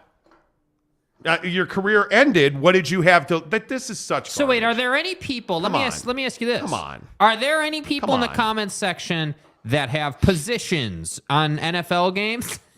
and still believe the NFL is scripted and rigged? Is that why you have positions? Dude, come on. Like, seriously. And let's get let's stop scripting handies and people dying and get real. We keep it real. Look, do you really believe the NFL is scripted? And again, I'm here for the officials. Okay, I'm here for that. I am not here for, on 3rd and 6, we're going to need Alex Smith to roll the pocket right, and Jackie Bones over here is going to come in like spiral fracture his leg. Now, to do that, make sure you get good leverage on the toe, and you just twist that bitch like nobody's business. People are misinterpreting what I'm saying. Like, is that... Oh, he went too far. We only told him high ankle sprain, and he put a spiral fracture on Alex. That's not my fault. He's getting fined. You don't believe this. I don't believe that. I don't believe that. Sorry, man. I don't believe that. I don't. Arlington Bears, good morning. He says, early morning meeting. Catch you boys later. All right, man. Make sure you... And he did. Exactly right. Hit the like button on the way out. Thank you. If all 167 of you hit the like button right now, that would be tremendous. We appreciate it. Rodgers rumored to the Raiders. Well, that's not rumored. I mean... It's scripted. That's scripted. Yeah, come on. Tanner Plummer says GS7 is not scripted. Exactly right. Tim Brockmiller says, is Yormark writing the script for the Pac-10? I believe he is. Yeah. I believe he's the creative director for the downfall of the Pac-10. Right? And then we're going to get this idiot Kliavkoff. He's been begging to be a talent for I don't know how long. Now, we're going to package him as the Jesus Christ, the savior of the pack, who's going to replace Larry Scott, who was the devil. But we're going to need the... we're probably going to have to get the Board of Regents involved in this thing. God bless. I mean, come on. Do you know? You would hope. You know what? You would hope the disaster that is the Pac-10 is scripted, right? You would hope that it's scripted. That's the only way it makes sense. That's the only way it makes sense. Yeah. That's it. I don't know. There's an organ at the Mav. I got to go to the Grizzlies game now. And it's amazing. It is amazing. After the show yesterday, we're doing our thing. And we just start hearing we're scripting the show and stuff. Yeah, because, our takes are just scripted and, we don't have opinions. So, anyway, point is, so we're just doing our thing here, and the organ starts, but we're like, what is that? What is that? We walk out there and dude's in a full-on Oregon manifesto. I'm talking about like 10, 15 minutes of just straight music. It was amazing. Like it was awesome. It was awesome. It was absolutely amazing. Lewis says, just say no to the Olympics. Once was enough. No, I would love the Olympics to come back. Why do you not want the Olympics? Tyler P says, Devontae hinting on Twitter he wants Rodgers to the Raiders. Well, of course he does. He looks like an idiot for leaving Rodgers now. I would agree with that. Ron Nolan says the book of the NFL is scripted. It is. They wrote like an oral history of it. And Bob Kraft was in charge of the oral history. Never mind. McKinley Cutler, the Olympics are a joke, corrupt, bloated, and damaging to most host cities. Yeah, don't disagree with that. Anton says the same argument goes for the NBA officiating being rigged. No way every single ref would be in on it without it leaking. Agreed. Maybe Donaghy was the guy that leaked it. Yeah. I don't know. Let's see. Tyler P says Devontae put on Twitter asking what neighborhood Rodgers moving to in Las Vegas. Yeah, that's cool, man. Notice since Rodgers got hurt, you can't touch a quarterback the next year. Truth. Robert Lambert says Walker Kessler or more NFL scripted BS. Walker Kessler had a hell of a game last night. Can we talk about it? Wow, Robert Lambert seems upset this morning. Bro, are you mad? Do you know how much jazz we talk on this show? Like a ton. I mean, we can talk about it. Fine. We'll stop having fun and we'll talk about the Jazz. Good Lord. Sorry, we ruined your morning, sir. All of our Utah Jazz talk on this show presented by Quick Quack Car Wash. The Jazz, in fact, did win last night. The Utah Jazz beat the Toronto Raptors 131-128. Walker Kessler had a double-double, 17, 14, and 7 incredible blocks. And I think the overhyped train is way out of the station on Walker Kessler. I think Walker's a great player. He's not the best center in the NBA. Yeah. We need to stop saying that because he's not better than Joel Embiid. He's not like – he is a good rookie player. That's what he is right now. And I think we've told you – I think he should start every single game. Okay, well, now he is. I think when he starts, he's going to average a double-double. Well, now he is, right? And you're seeing the limited ability of Kelly Olynyk compared to Walker Kessler, who is one of the better rim runners in the NBA right now. And I think he's one of the better shot blockers in the NBA right now. But he's not the best center in the NBA, and I want to be careful. I think we need to temper expectations for Walker, because is this not exactly what we did to Rudy Gobert? Mm-hmm. And you guys are dicks for being wrong on Rudy Gobert was a great player for what he was. Walker Kessler's a great player for what he is. But you got to give him time and space to develop. He is not a good offensive player at this point. He is a reactionary offensive player. You can throw him lobs. He can run the pick and roll. And he's a phenomenal rebounder, so he's going to get his in putbacks. And he's a great shot blocker. No, Walker Kessler, not Rudy Gobert. Because do you notice how you describe their games the same way? Great shot blocker. Who am I talking about? Rudy Gobert or Walker Kessler? Great shot blocker. Really good rebounder. Really limited offensive player. Really good in the pick and roll. Catches lobs exceptionally well. Like, there's no differential at this point. So calling Walker Kessler the best center in the NBA, I think, is a massive mistake. Yeah, man, I completely agree. I mean, he had a great game. I love watching the guy play basketball, 100%. I mean, again, we're not saying he sucks. I think no, not at all. You just can't say he's Joel Embiid good. You can't say he's Jokic good. Like, let's not get into the weeds on Walker Kessler. Yeah, the guy made the Rising Stars game. That's great. That's everything that you would want in your rookie season. I still maintain this summer, dude needs to get in the weight room and lift some weights, and dude needs to come back with a jump shot. If he does those two things, he'll be an all-star next year. He will be on the all-star game roster. He will, because he will be able to affect games at a much higher rate. He'll be able to give you 25 a night, because he's got, 3 or 4 pick and pop jumpers that give him an extra 6 to 8 points a night, which in this league is a big deal as far as all-star and accolades and stats and all that good stuff. So to me, I just look at this and I say Walker Kessler is talented and he needs to develop. And the difference is now, I feel like because Fizdale is here, Walker Kessler can develop. And By the way, it's no surprise that Pau Gasol is attached to the Rising Stars game, and he's going to be part of All-Star Weekend. I really do feel like Walker Kessler's game can grow into what Pau Gasol was for the league in his day. And I think if that ever happens, the Jazz are going to be in a great place because you've already got Laurie doing what Laurie's doing. And if you can get Walker to be a threat offensively that the defense has to respect, that's everything you could ever want out of a starting center. Yeah. And I just go slow. Enjoy the ride. Enjoy the pace of his development because he's developing at an exceptional level. Enjoy the fact that Danny Ainge dominated the Minnesota Timberwolves to get that deal done that included Walker Kessler. Enjoy that. Absolutely enjoy the fact that you're watching a guy bloom right before your eyes, and not just one, two, because Laurie had a great game last night as well. I thought he really affected the game. And I think one of the interesting storylines coming out of last night is Colin Sexton was actually really solid last night. I think this is one of the better games he's played for the Jazz.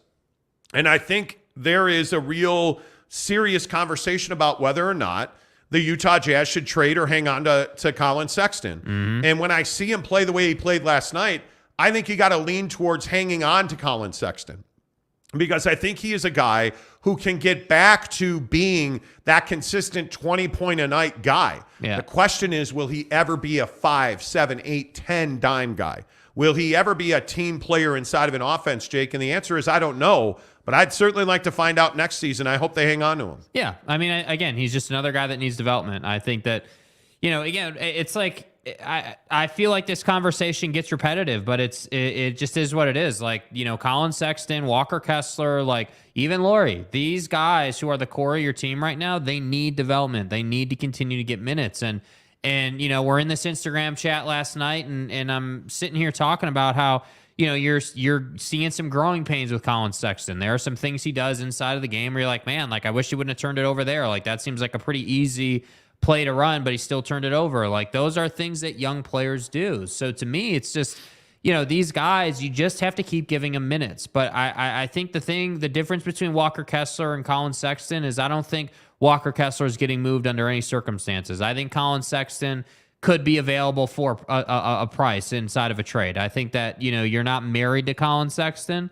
but you are married to Walker Kessler, as you should be, because I think Walker Kessler projects to be, a really top-end player in this league, but he's got to continue to develop. And I maintain that there's no excuse for not having a jump shot in today's NBA. None. Like, I don't feel bad for Rudy Gobert because he can't shoot a basketball. You're an NBA player. You've got everything you need to develop a jump shot. There's no excuse. And so to me, it's like with Walker Kessler, I know he's got a little bit of a jump shot, but that jump shot, the confidence level on that thing's got to go way up. You got to be able to read, okay, my guy is playing sag defense and I have a bunch of room to shoot this thing at the elbow extended. Let me go ahead and take this shot because that's what my team needs me to do. And you got to be able to make that 3 or 4 times a game because that's the number of opportunities you're getting. Yeah, and I also think that when you look at some of the numbers that we've been looking at, I think you're getting really good contributions across the board. And I think this policy of, hey, Walker Kessler and Lauri Markkanen are largely untouchable. I mean, it would be 10 first-round picks and, $69 million in cash. Like, I don't even know what it would take to get Lauri Markkanen and Walker Kessler out of here, right? And I think that's exactly how it should be. And I think when you look at the way this game in particular last night, I just thought really was telling about the Jazz because I think you need Colin Sexton to begin to thrive under Will Hardy. Because one of the conversations I've had quite a bit about Will Hardy is he is a guy that makes snap decisions on players. And if you're good, you're in. If you're in, hey, good. But like you look at Talon Horton-Tucker. Talon Horton-Tucker's involved in that Phoenix, Atlanta, Utah trade a month ago. And all of a sudden he starts getting a good bit of minutes, a lot of minutes. Well, now you play him too much. He gets overexposed. So now you're not playing him at all. And I think the same thing happened with Nickeil Alexander-Walker. And I think the same thing happened with, Ochai Agbaji to a certain extent. But Agbaji's so damn athletic and he is such a wanting player that he has earned the right to keep getting those minutes. But guys like THT, guys like NAW, those guys are dead now. Like it's going to be really interesting to see like who stays and who goes. I'm not a big fan of, the concept of being so hot and cold on guys. I think that was one of the things that I really didn't like about Quinn Snyder, that guys just never saw the floor. There were some guys on that roster that literally just never played. When you were done with Quinn, you never got started again. Like you were in the doghouse and he locked the door. Yeah. Like it was over. And to me, I just think if I'm Will Hardy, you can't do that. Like I think I agree with the concept that you got to have a top 7 on any roster. You got to have a top 7. You got your 5 starters and the 2 guys who are first off the bench. That's just how the business of rosters work. But those final, 4 or 5 guys, like they should get. It's not hard to find 10 minutes a night for a guy. It's just not. There are plenty of minutes. I also think that a week from now, this roster is going to look markedly different. Yeah. Yeah. The NBA trade deadline is a week away.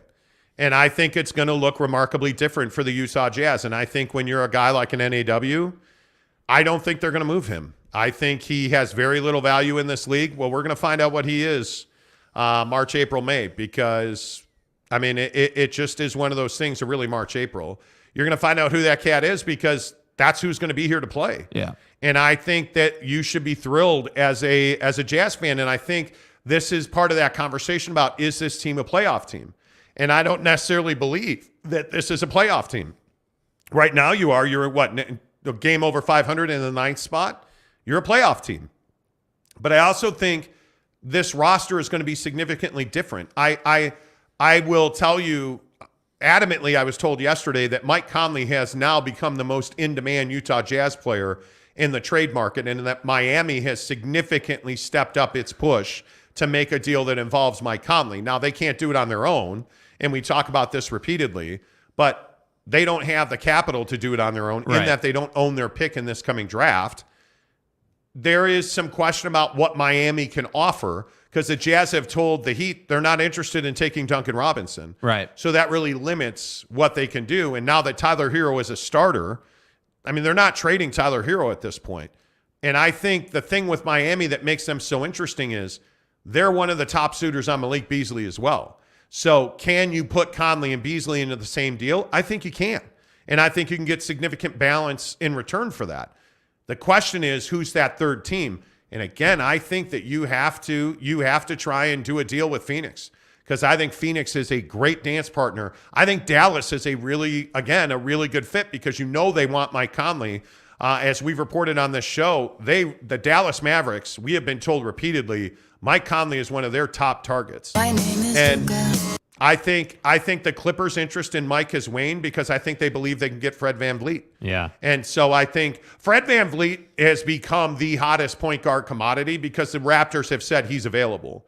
And I think that Fred makes a lot of sense for the LA Clippers. Now, can they fit him under their cap? I mean, you're paying Paul George and Kawhi Leonard $80 million plus. So it's going to be tough to fit him under your cap. But there's a deal to be made there, certainly. And I think, again, I look at Mike Conley and Malik Beasley. Those guys are in demand around the league. I truly believe that Cleveland's a team, Miami's a team, Dallas is a team now. Like this OG Anunoby conversation we had yesterday. Yeah. I have told you repeatedly, I think there's only one place for OG Anunoby. And again, I think it's the New York Knicks. I think he is a better, more ready offensive force than RJ Barrett is. And I think the fact that the Knicks believe that they should be contending for multiple playoff wins, series wins, they want to go deep into the playoffs. Yeah. You're going to have to go get an OG Anunoby to do that, because he's a better defender than RJ Barrett is. Mm-hmm. And I think he's an upgrade. Now, does that mean that RJ Barrett's involved in that deal? Not necessarily. But I also don't see the Knicks giving 3 first-round picks to get that deal done. But that's also another side of this whole thing, where you have, all these teams, including Danny, overvaluing their assets right now. And I look at it and I say, that makes sense, because we're still a week out. I'm telling you, this thing will heat up with like 3 days to go. Because once you're inside of like a couple of days, now you got to start solidifying stuff. Okay, we got a couple of days to go here. I got to get on the phone and I got to start actually making deals. We're through the feeling out process. We're through the test driving process. Now I need you to run my credit. Now I need you to start bringing me paperwork, right? That's where I feel like we're heading. And that's why I think you're starting to hear, hey, Mike Conley, Fred VanVleet. Like, VanVleet hadn't been on the radar for a minute. Like there was some rumblings like at the beginning of the year just because, he's getting a little older now, but he's still got value. He's kind of in that same thought process as like JC is, where he's in his 30s, but he can still be massively value to a championship contender. VanVleet's the same guy. The difference is VanVleet's got a ring and VanVleet has, way more experience. That's the difference. So, to me, I just look at the trade market and I say, okay, 3 first-round picks for OG Anunoby is way too much. Way too much. 2 first-round picks is a lot, but you can kind of stomach it.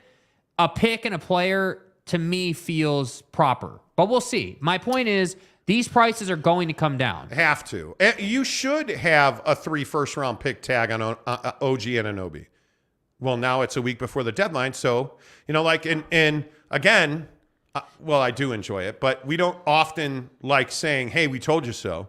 Well, we do. We say it all the time because we usually do.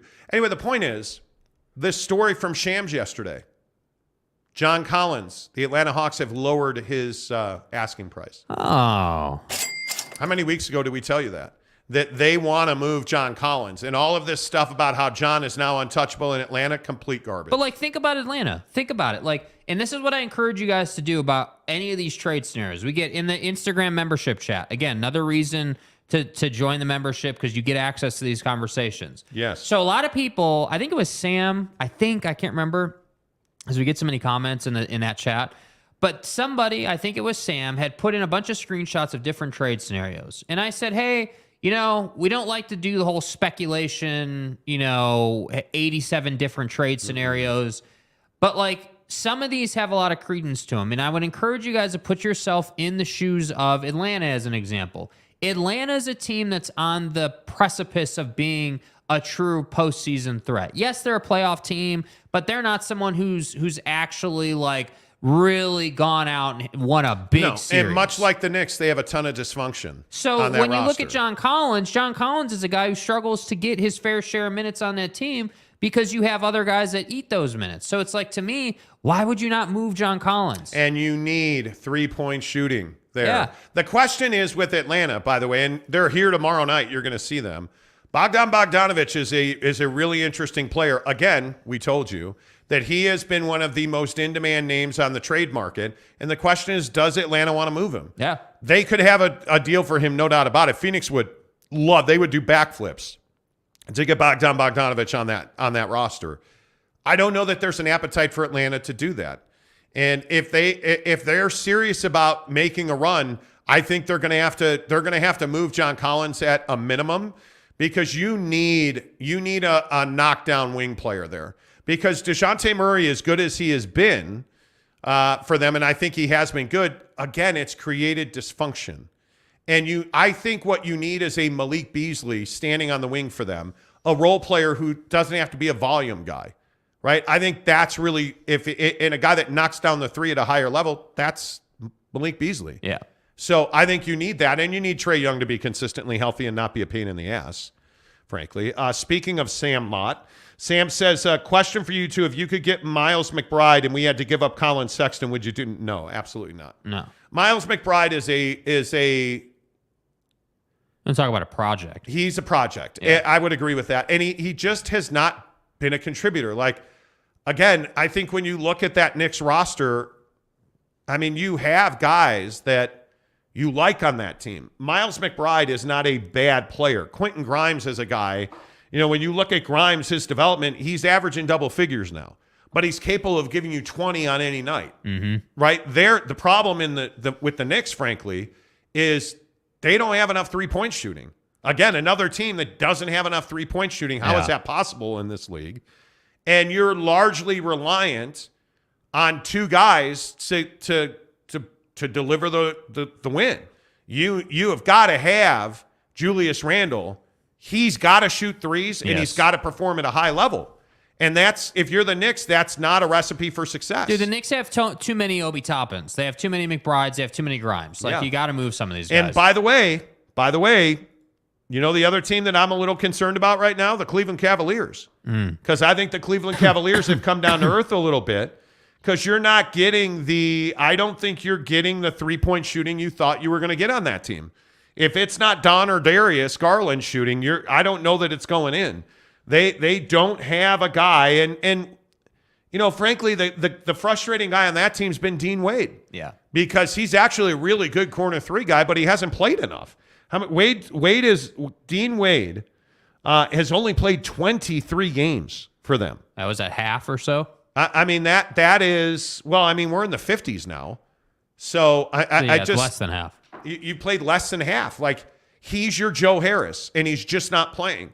Another team that needs another three-point shooter, the Brooklyn So I'm Nets. saying, you see all these teams, you know, a lot of these teams in the East, a couple in the West, that need help. They need, I'm telling you this, I don't know.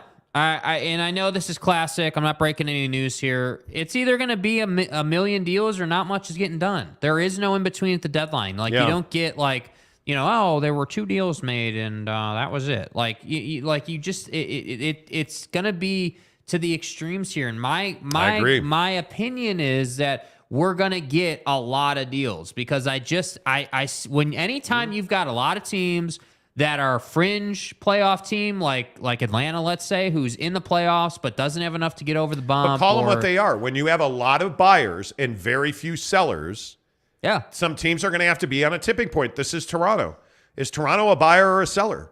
They should be a seller. Yeah, they should be a seller. Are the Knicks a buyer or a seller? We did a YouTube short the other day on this. The Knicks should be sellers. There's no doubt about that. The Knicks, and some of these teams that are sellers are also in a position where what you get in return is going to make you a buyer. Because I think if the Knicks have the balls to make trades and they're willing to give up the Obi Toppins and the McBrides and the Quentin Grimes this is my thing philosophically. Why would you not be willing to give those guys up? Like, if I'm Leon Rose, what are you hanging on to? Why is Hartenstein on this roster? If you're the Knicks, it's redundancy. Yeah. Now Mitchell Robinson's hurt right now, but he's going to be back here in 10 days. I think when you look at the Knicks should be a seller. But come on, they should improve by selling. You can't tell me, like, Hartenstein's a great example of this conversation, the examples of things that need to be fixed at the trade deadline. You can't tell me that you don't have a G League guy you could bring up to be a backup bench player while Mitchell's But he'd be hurt. a third, right? Like, he'd be a third center. Like, if you look at the combination of Mitchell Robinson and Julius Randle should be plenty of size. Yes. But who's the problem in this conversation? RJ Barrett. Because RJ Barrett's soft. He's not the rebounder he should be. He's not he's just a soft guy. Now, if you turn RJ Barrett and OG Anunoby, Julius Randle, and Mitchell Robinson, now we're cooking with gas. Yes. Right? And that's, to me, that's the issue for them. They have got to determine who's staying and who's going. And look at what ESPN's running out, right? This rumor mill about Fred VanVleet to the Lakers now. But again, that doesn't make a lot of sense. I don't know how you make that trade. Yeah. Because is Toronto, and I understand why Toronto would take Russell Westbrook in an expiring deal. He's got a $47 million expiring contract. That's a lot of bread, dude. Yep. Like, I understand that for a rebuilding team. It's why I advocated for taking Russell Westbrook with the Jazz. I totally advocate for that. But are you really going to trade Fred VanVleet for cap space? Cap space and what? Is Lonnie Walker getting that deal done? Probably not. Is, Austin getting that deal? Reeves. Austin Reeves. I don't want to trade Austin Reeves. That's you know my what point. I mean? Like, I is don't want to Austin move those Reeves guys. getting that done? Is this not any different than Anthony Davis, who's always hurt, and you gave up a boatload of young talent? Wouldn't you love to have Kyle Kuzma? I don't know. Is Kyle Kuzma with the Washington or with the Lakers? Yeah. I want the Washington version, not the Lakers Street version. Clothes Davis. Like that. That's the question. Yeah. It's one of these things where you have to figure out who you are and where you're going. And I think Toronto understands that they have I think they know that Pascal Siakam is not a guy that can be your best player on a championship roster. Yeah. He can't. He wasn't when they won. He's not now. Fred VanVleet's going to get a pretty good extension here. Like, if I'm Toronto, I'm trading him. Yeah. I am. I don't know that the Lakers have the balls to get it done. I really don't. And again, I still maintain, why isn't the Milwaukee Jay Crowder deal done yet? Because I was told the other day that was very close. Yeah. Why didn't that deal happen yet? Well, my guess is that Milwaukee and Phoenix are trying to figure that out because, by the way, who's got leverage in that deal? Who's got leverage in that trade? If Jay Crowder winds up in Milwaukee and the Suns trade Crowder to Milwaukee, who's got the leverage in that deal? And the answer is, I don't know. I don't think any fucking ass. Phoenix absolutely has to make that trade. Jay Crowder is a black hole in their roster. No production, paying him big money, nothing. That is a dead spot on your roster. Make that trade, right? Okay, so you would think Milwaukee has the leverage. Well, actually, Milwaukee needs a 3-and-D guy. And my guess is Jay Crowder can fill that role for them. You've got to have a better defense on the wing, and you've got to have a guy that can knock down the three. Yeah. It's Jay Crowder. So Phoenix has the leverage, right? Well, no, but Phoenix wants to win a championship, so Milwaukee wants to. Yeah. Who's the leverage in that And deal? that's why I'm saying the Danny Ainge is an X factor in all of these concepts. And if you're Danny Ainge, just back up the boat and let it drift into the middle of their ocean. Yeah. And be the bridge to make that deal work. Yep. Because Phoenix owns all of its future draft capital. Do you see the gray area in that kind of situation with, like, what he was just describing between Phoenix and Milwaukee? Who's got the leverage? Who's got the power? And sometimes it's undefined, and that's where when I always talk about, hey, Danny's good at painting the picture and really, in a nice way, in a savvy way, in a really constructive way, tightening the screws on trades, because he's like, hey, man, this is this. Like, I truly believe, and this could be totally wrong. I could be way off base on this, but just on the trades he's been able to make, I've thought a lot about how is it even possible that he got that kind of value? How is it even possible that he got Walker Kessler out of Minnesota as part of the Gobert deal? And what I've come to, and again, could be wrong, but what I've come to is Danny Ainge paints a picture. He storytells, which is a really effective sales tactic. Hey, listen, you know that you're going to have Karl Anthony Towns and Rudy Gobert. You're going to be the most dominant team at the rim. We look at Rudy's 70% field goal percentage. You really think that having those two guys, you're not going to be able to go and chase a championship? We all know that they're not going to be able to chase a championship. And what happens, though? Yeah. What happens is Minnesota buys into that, and then Danny Ainge is like, by the way, I'm going to have to get Walker Kessler to make that domination for you. Yeah. To make that happen and to have you win a championship, I'm going to have to get Walker Kessler. Yeah. That's what people are worried about. That's the don't get Anged thing. Yeah, so that's what I'm saying. Like, when we're talking about Atlanta, when we're talking about Phoenix, Milwaukee. Well, but Miami becomes a very interesting example in this. Yes. Because Miami is going to have to help. If they're going to land Beasley or Mike Conley, they're going to have to get help. Threesley. And I think, again, I still maintain this three-way deal with Bogdan Bogdanović going to Phoenix, Jay Crowder going to Atlanta, Vando and Beasley in that trade, and then you're going to wind up getting John Collins in return. Yeah. And really Saric. Dario Saric is probably the best contract. And you'll include a guy like Talon Horton-Tucker's $10 million deal. He'll go to Atlanta, and you'll wind up with, I think, probably Conley or Beasley in that deal. Like, there is a deal to be done there. There's a deal to be done. And I think Atlanta would do it. If Atlanta got Beasley, I think they would do it. Yeah. I think and I'm telling you, again, not to keep telling you I told you so, but what did we tell you about Phoenix and Chris Paul? Yes. Dude. They're looking for point guard help in Phoenix. And again, I think we told you that 10 days ago. What was the report yesterday out of Phoenix? Oh, they're done with Chris Paul. They realize he's no longer the future, and they cannot rely on him. So that's why Phoenix is in on Fred VanVleet and Mike Conley as well. I again will say, I think the loudest suitor right now is probably Miami for Mike Conley. Yeah. I think his likely end spot would be Dallas, and I think the LA teams are on Fred VanVleet. I think that's what I've been hearing, and I think there's no doubt about that in my mind that Miami could really benefit. Because Kyle Lowry's just not that dude. Kyle Lowry and CP3 are almost the same guy at this point. Yep. And I look at Mike Conley, and again, look at Mike's line last night. And I know again, it's not going to be spectacular, and you're going to call me crazy, I'm sure. Mike Conley last night, 5 of 8, 0 of 3 from 3, 9 of 9 from the line, right? He gives you 3 boards, 8 dimes, 2 blocks, 19 points. Solid, dude. What does he do for you? And the stat there that matters most, in my opinion, 9 for 9 from the line. And we've talked about this now for an extended amount of time. You've got to be able to get to the line and make your free throws in this league. Donovan Mitchell is the perfect example of that. You've got to be able to get to the line and make your free throws. Yep. And I feel like Mike Conley brings a lot of value in that. Yeah. I truly do. All right, let's get your comments in here. Brent Burnett says the Jazz have the best approach, which is to be a buyer and a seller. I don't know that they're not in any way a buyer, in my opinion. I think proper label is an operator. An operator. Yeah, that's the proper label. And by the way, this isn't a secret, or they're not doing something. This is exactly what Danny Ainge did in Boston. He spent 1 year completely rebuilding that roster and picked up a bunch of assets and players and flipped that into we're going to win a championship. And that's exactly what I'm telling you he's doing now. Danny Ainge straight up sat here and said, hey, I'm not a young guy. I don't have time for a rebuild. Yeah. He's not doing what Oklahoma City's doing. He's not doing that. It just is... I just don't know how you get away from the fact that you've got to trade.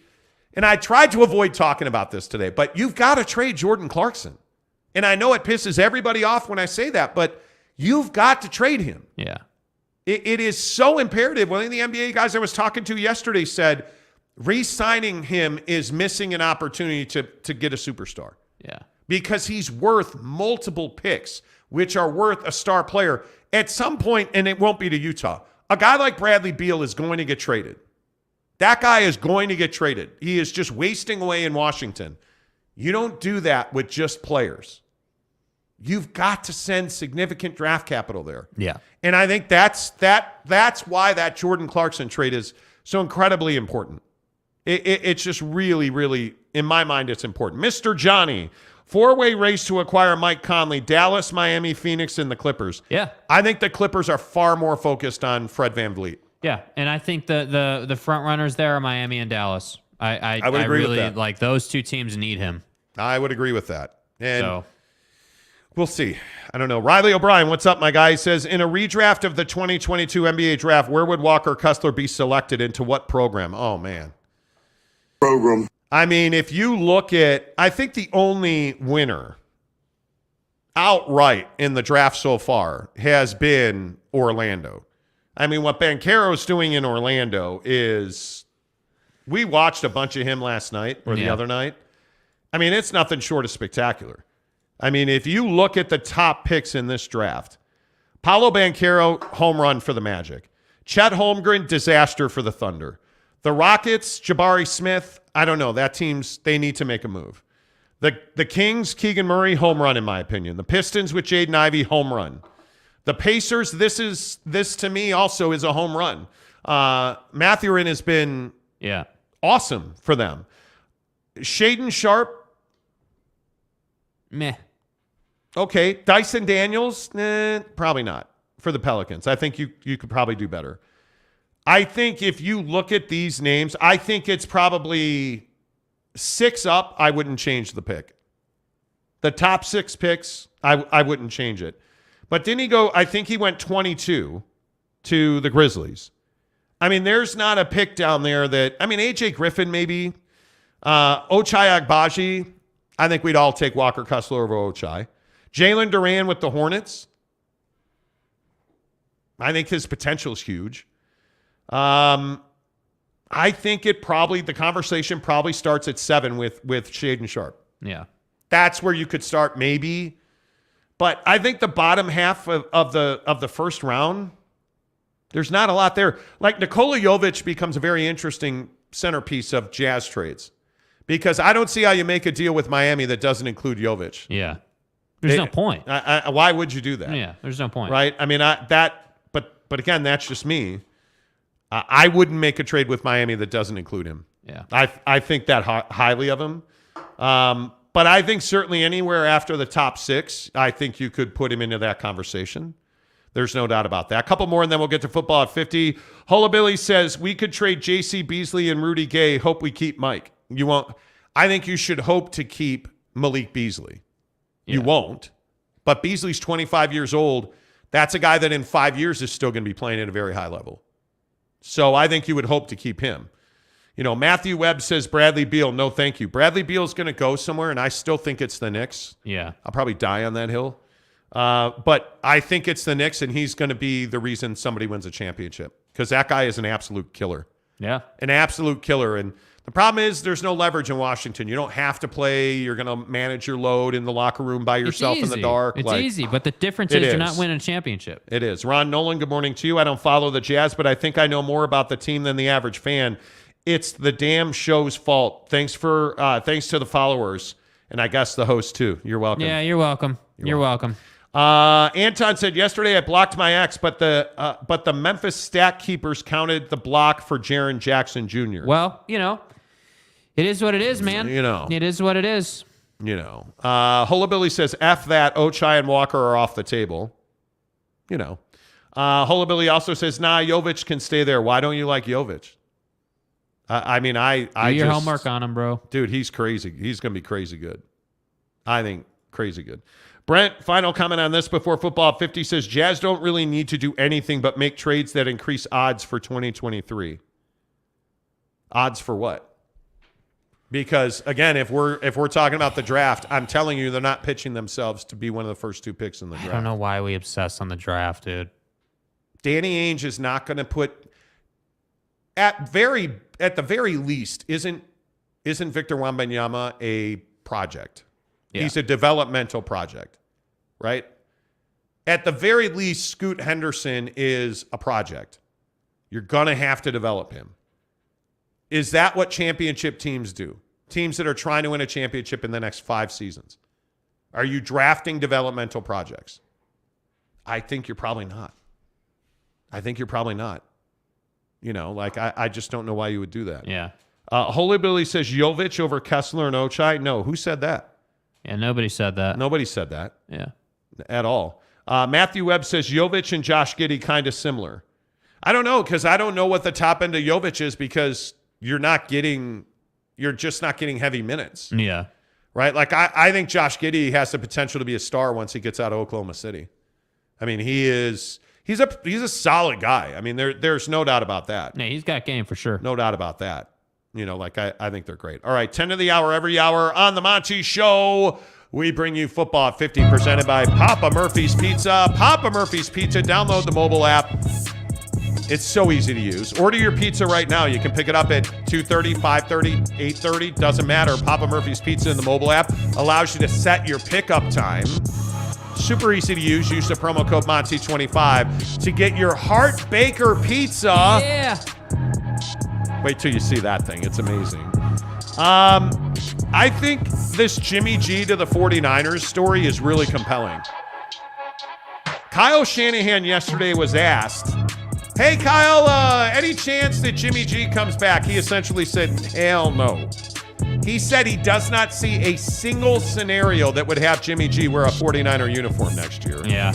I'm not surprised, but now that we're sort of past this, has Jimmy Garoppolo gotten enough credit for the 49ers run the last 2 years? No, I don't think so, but I also think he's not that guy. I mean, he's not the guy that is going to be Mr. Credit or, ever going to be the reason that his team wins or loses. Like, he just is operator guy that moves the ball around. And I think the struggle is that, a lot of people believe that he had success in Shanahan's system because any quarterback has success in Shanahan's system. Are you one of those guys? Are you any quarterback guy? I mean, in that specific system, yeah, because of the talent they have. But Jimmy G didn't have McCaffrey for most of those snaps, So part of me is like, well, he didn't quite have everything Brock Purdy had, but I'm somewhere in the middle. I think that, yes, the system is easy to navigate. It's easy to be successful in, but it's not. You still got to throw the ball. You still got to know the system. So I'm not certainly sitting here saying if Jimmy G went and played for, the Browns or whatever, some organization, that he wouldn't be successful. I just think the assimilation to Shanahan's system is easier. I'm curious. I don't know that he'll ever be. I don't know that he'll ever be a number one quarterback again. No. I just think nobody trusts him. He's one of those guys who is a wasted talent because he just hasn't. I mean, I don't know why they wrote the script in the NFL for Jimmy Garoppolo to be injured every year. Because the NFL is scripted. Anyway, the point is, I don't know why you would do that. Yeah. Yeah. But Jimmy G is he's had a good career. He's made money. He's done things. Let's see what his next opportunity is. Yeah. By the way, real quick, and this is probably not a story we do real quick. So David Tepper, the owner of the Carolina Panthers, hires Frank Reich.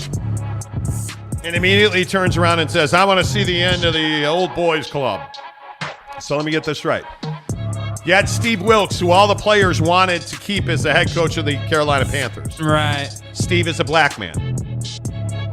So instead of keeping him because he did an amazing job, you fired him and you hired a white retread football coach whose daughter now works for the team. Excellent. Isn't that the very definition of the old boys club? Isn't that exactly, you hired... Rich white old dude hiring another rich white old dude. That would be the old boys club. Yeah. Yeah. Who was nothing short of a failure in Indianapolis. I believe that's the definition of the old boys club. Come on, dude. Does the NFL have a problem with this? I mean, I love yesterday, everybody's like, see, there's no racism in the NFL. D'Amico Ryans got hired. Do you really think hiring one coach of color, it ends the problem with systematic racism in the NFL? Well, the script they wrote for Colin Kaepernick was very dramatic. I mean, that's a good point. Dude, come on. It's all scripted, so racism is not real. Yeah. Right? I think there's an issue with systematic racism in the NFL as far as hirings go. And whether that's GMs, coaches, I still think there is bias against quarterbacks. Yeah. The quarterbacks that are black, I think absolutely there's a bias. Well, it's the first Super Bowl ever with 2 black starting quarterbacks. Yes, it is. It's a big deal for the NFL. And it's 2023. Yeah. And it's the first time. It's crazy. It's absolutely crazy. Football 50-10 of the hour, every hour, presented by Papa Murphy's Pizza. Make sure you use promo code Monty25 to get 25% off your purchase of $25 or more. Make sure you throw in a Heart Baker pizza. When you get a Heart Baker pizza from Papa Murphy's, it's like you're our Valentine. Because we're giving you our heart, our fresh pepperoni and cheese-covered heart to take and bake however and whenever you'd like. But then you give our heart away? So does that make us your Valentine? Wow, love is hard. Thank goodness we're pizza. So whether you need a Valentine or need to be one, get what you need this Valentine's Day with a Heart Baker pizza from Papa Murphy's. Dude, that commercial is amazing. The guy pointing. Yes. Use the promo code Monty25 to get 25% off your purchase of $25 or more at Papa Murphy's Pizza. Somebody was asking about Super Chicks in Ogden. Yeah. It was Big Dog O-Town who said, I went into Super Chicks and I dropped your name and they've never heard of you. Well, that's fine. Yeah, Super Chicks is amazing. The guys up in Ogden, absolutely. Yeah, who did you talk to? Because, I mean, staffing rolls over all the time. I mean, yeah. Ask for a manager. Talk to the owner. I'm telling you. Ask for Taylor. Ask for Taylor. The owner of that store works in that store pretty much every day. Tell him you heard about him on the Monty Show. Yeah. That's what you do there. And make sure you get the ranch dressing at Super Chicks. It's the Bomb.com, bro. Bomb.com. Yeah, bomb.com, yeah. Bomb.com, yeah, bro. Bomb.com. Real quick, by the way, I'm just curious. Do you guys listen to podcasts? Did you hear the story about podcasts? Which one? There's so many out. That podcasts are tanking. Oh, yeah. The creation of new podcasts is suffering. It's down like 80%, I think. Yeah. So at one point we were doing on podcast creations in this country during the height of the pandemic, there was almost 1 million podcasts a year created. It's down to like 200,000 a year. And the average podcast puts out 2.5 episodes and then never publishes again. Yeah. Now, what we do, a lot of people will say to us like, oh, you guys are a podcast. We're not a podcast. Yeah. A podcast to me is a recorded show that then you just push out on audio and some video. And I think we used to be a podcast. We used to be. But now we're like a daily morning talk show. I think podcasts, people are struggling because there's a lot of people who don't like being on video. So do you guys listen to podcasts? Do you guys, because I do not. I only watch, and I exclusively use Spotify and YouTube. Yeah. Pretty much. Right? Like you can get the audio version only. We do an audio only version of this show every day. You can get it wherever you get your podcasts, like Spotify, Apple. And there's a lot of people who listen to that. Yeah, Stitcher podcasts. Yeah. Absolutely. And we appreciate that. Yeah. We do a pretty decent number. So thank you for that. But I think the thing where I struggle is unless I'm in the car or at the gym, I can't do audio only. Mm-hmm. I really need to be able to watch video or I just don't pay attention to it. Yeah, I mean, I think that's video. In my opinion, video is just dynamic. It brings another layer. It brings another part of the experience. And that's what I think a lot of mediums are missing right now. I truly believe in my heart that video content is the way. It is the way. And specifically, if you can provide 4K video content to your consumer, you're elite right now. That's just what it is. And I really believe that people don't, whether it's consumers, business owners, people don't understand the difference between a podcast and a live streamed video show on a daily basis and the implications that has. And I think, it's not to say that podcasts are bad. They're not. I think podcasts are very powerful. I think the reason we're seeing, in my opinion, the drop off in newly created podcasts is because it's not free. It takes work and it takes discipline. And I can tell you right now, like, we don't make a ton of money. Like, I'm not going to sit here and claim that we're rich or something. Like, we gotta work for everything that we get. You know what I mean? And I'm not saying we're struggling. We're not struggling. But the reality is again, we're not at a radio station or some big company. We are the company. So when we talk about, hey, new podcast creations down, 80, 85%, like it's way off. Well, that's why. It's an interesting issue. And the timing of it during the pandemic, it was convenient to do a podcast. You notice that? Oh, well, we're home. Why don't we start a podcast? Because that's fun.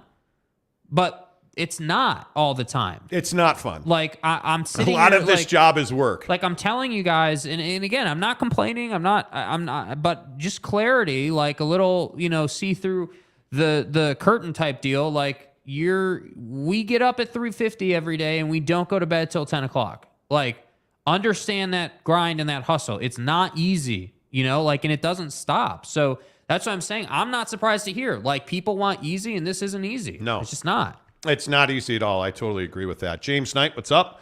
Good to see you, my friend. We watched your boy the other night. We watched OKC. You guys never watch OKC. We actually do. Yeah, we do. And what do you know? James Giddy's pretty average. He says, I drive around all day for my job, so podcasts keep me sane. If I had to listen to commercial radio all day, I would go crazy. It's funny.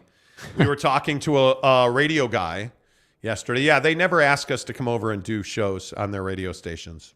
Never. But we were talking to a radio guy yesterday, and he was essentially telling us, hey, our shows are struggling, and we don't, we're not just going to stand pat. We're going to make a significant, change. And so we were talking about, okay, well, what does that mean? Well, X, Y, Z. And so we're going through it. Not one time did he mention podcast. Not one time did he mention video. Not one time did he mention, it's simply, hey, nobody's listening to that show on the radio when it's on. And it's like, well, because I don't even know that that's the fault of the show. No. Like, you can't anymore, in my opinion, just be, okay, well, we're on 6 to 9. We'll see you tomorrow morning. Like, that doesn't work. And just podcasting your entire 3 hours does not work. You need to put out specific content, in my opinion. It's work. People won't do that. You need to actually, like, go out and hit the street and sell. People won't do that.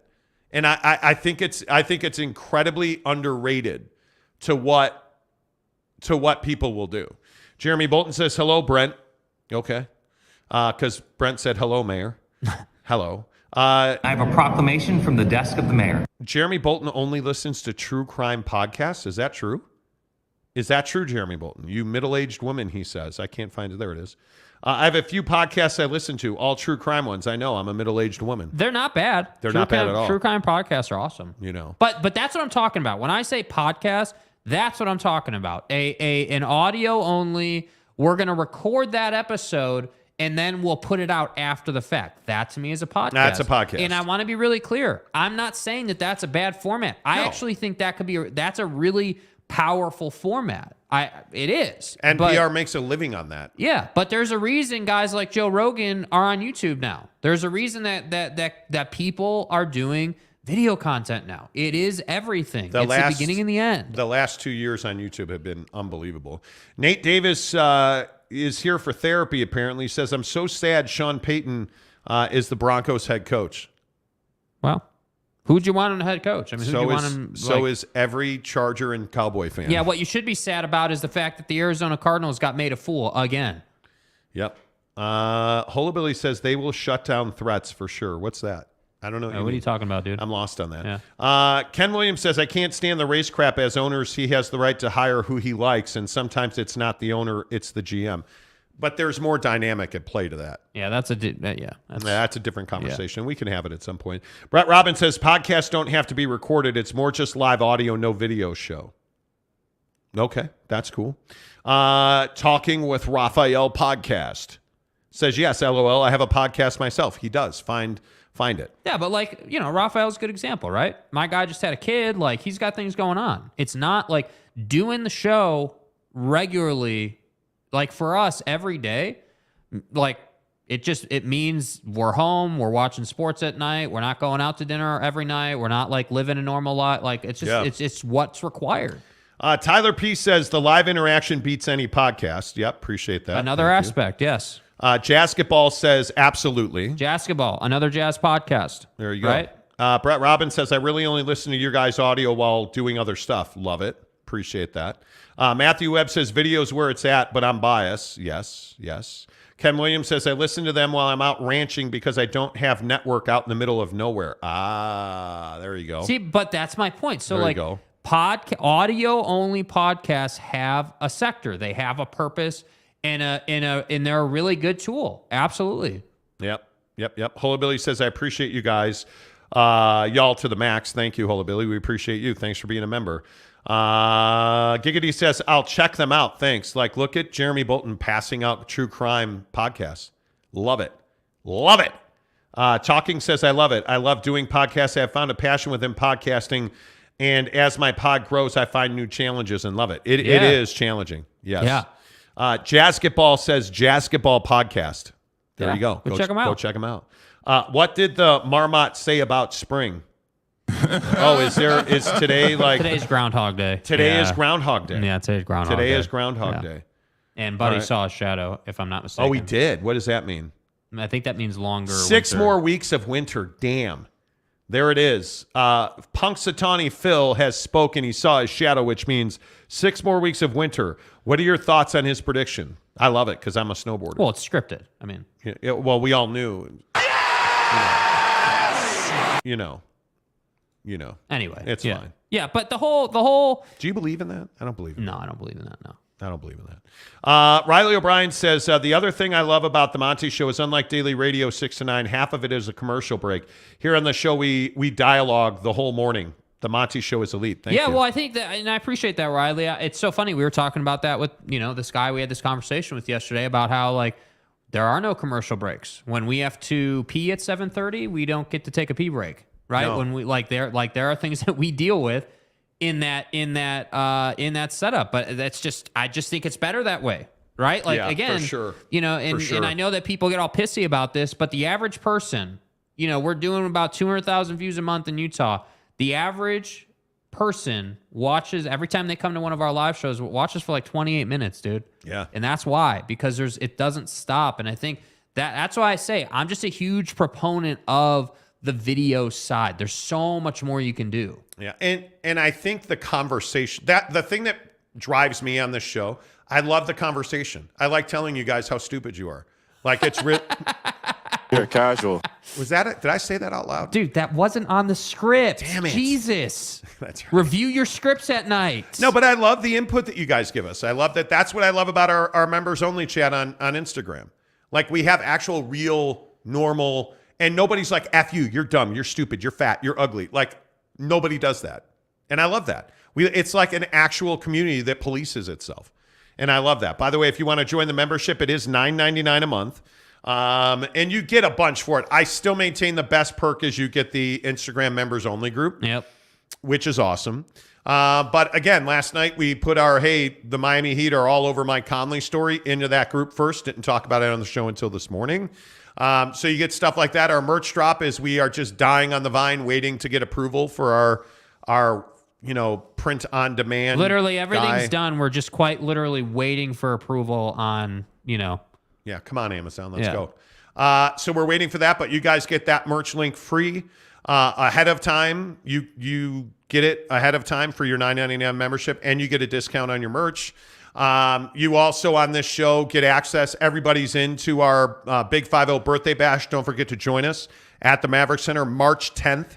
It is going to be amazing as we have Brant Keithy and Max Tooley coming to celebrate my birthday. I can't believe I'm going to be 50, but you get access to all of that stuff as a member of the show. Click the join link I just put into the comments. Let's get you guys involved. It's $9.99 a month, and I'm telling you, I think it's been worth it. James Knight says, I love U.S. sports, and with the time difference, I can't always stay up until 3 a.m. watching my boys. Appreciate that. Yep. Thank you. Talking with Raphael podcast. My first season, it was audio from episodes 1 through 12 or so. Then I found video options since 2 or 3. And when I start using StreamYards for my pod, it was a whole different level. StreamYards is great. Yeah. And I think that, the other thing I would say is I've had a lot of people DM me about video quality, video how to, how do you guys do what you do? People ask us that all the time. I cannot tell you how many LinkedIn messages I get. Hey, man, can you tell me how you're doing that? Yeah. And I have to say, it's and again, I don't mean it in any way, but it's quite literally a $6,000 camera. It's a $65 a month subscription to Adobe Suite. It's it is investment after investment. It's to a make rocket ship of a computer. Want. Yeah, dude. Exactly. So you build up over time. Yeah. But it's also the desire to go and learn how to quite literally on my own learn how to do all this stuff. And now we get to see the benefits of that. And that's what I'm saying. Again, to bring it back home, new podcast creation being down 80% just does not surprise me. No. Because everyone thought, oh, well, we can just start YouTubing. We can just start podcasting for fun and it'll be great. And we'll get 1 million subs in 5 minutes after we drink our cup of coffee. It's no, dude, it takes years upon years of doing it. Yep. Please make sure you hit the like button right now. We're at over 1,000 views, and we're only at 82 likes. So if you guys could hit the like button, that'd be awesome. Matt Ritson doing great job. Clips video makes easy. Sent video to friends. Oh, thank you. Please, yes, share our content. Hit like. 50 going on 700. Spring chicken, Monty. Seriously. Lopes fan Gabe says, we don't take bathroom breaks. We just occasionally single up Jake and let him rant for 3 to 5 minutes. Well, got to pee sometime. Ken Williams says we have fun in the chat. Yeah, the Instagram chat group is amazing. It's amazing. The chat on Instagram, I really look forward to it every day. I really, really look forward to it. Look at my guy, James Knight. I appreciate you, James. Look at what James is saying here. Come on, man. You don't even miss the money for the membership. Come on, guys. Join the members. Let's go. Join the members Montyverse. You should. Absolutely. Fat Jesus says the chat is definitely an appeal. So much better than callers who think they are radio guys. I stopped listening to your old station because Bruce the A-hole didn't like reading texts. Bruce the A-hole. Bruce the A-hole. Yeah. Man, how far have we... there was a Facebook memory the other day of our old setup when we were a podcast of we would sit across from each other this. So it would be like there'd this. Be a camera right here. It'd be like this. We would face each other, and then the camera would be over here shooting us. It was one of the most... right next to us. Yeah, it was one of... And the funny thing was, you guys... So the audio you listen to on our show every day is from this mic into a mixer, into StreamYards, to YouTube. The audio from back then was quite literally the echo in the room off of my voice. It was just so funny to see how far it's come, dude. Yeah, Riley O'Brien. Question for both of you. What point in your life did you realize this was your career passion? I can see you guys both doing anything you wanted, but love that you do this. I thank you, first of all. I knew when I was a 10-year-old kid, my parents had an office downtown Chicago. And I used to drive downtown with them every day. And I have vivid memories of listening to Larry Lujak on WLS, AM 89 in Chicago, or Kevin Matthews or Steve Dahl. Like listening to radio as a kid, that's all I ever wanted to do. So we made a choice. And I'm not going to lie to you, man. We talk to radio guys all the time, and people offer, when you hear, hey, money's this, and man, the money's hard to say no to, but the issue is you have no stability. So doing this show, I don't know, probably 2015 when we moved to Mesa. And I left K-Fan here in Salt Lake City because they basically said, hey, we're going to sell the land under the transmitter. And the transmitter is going to get knocked down and the station's going to get turned off. Yeah, quite literally. Now, it took some time to close that deal.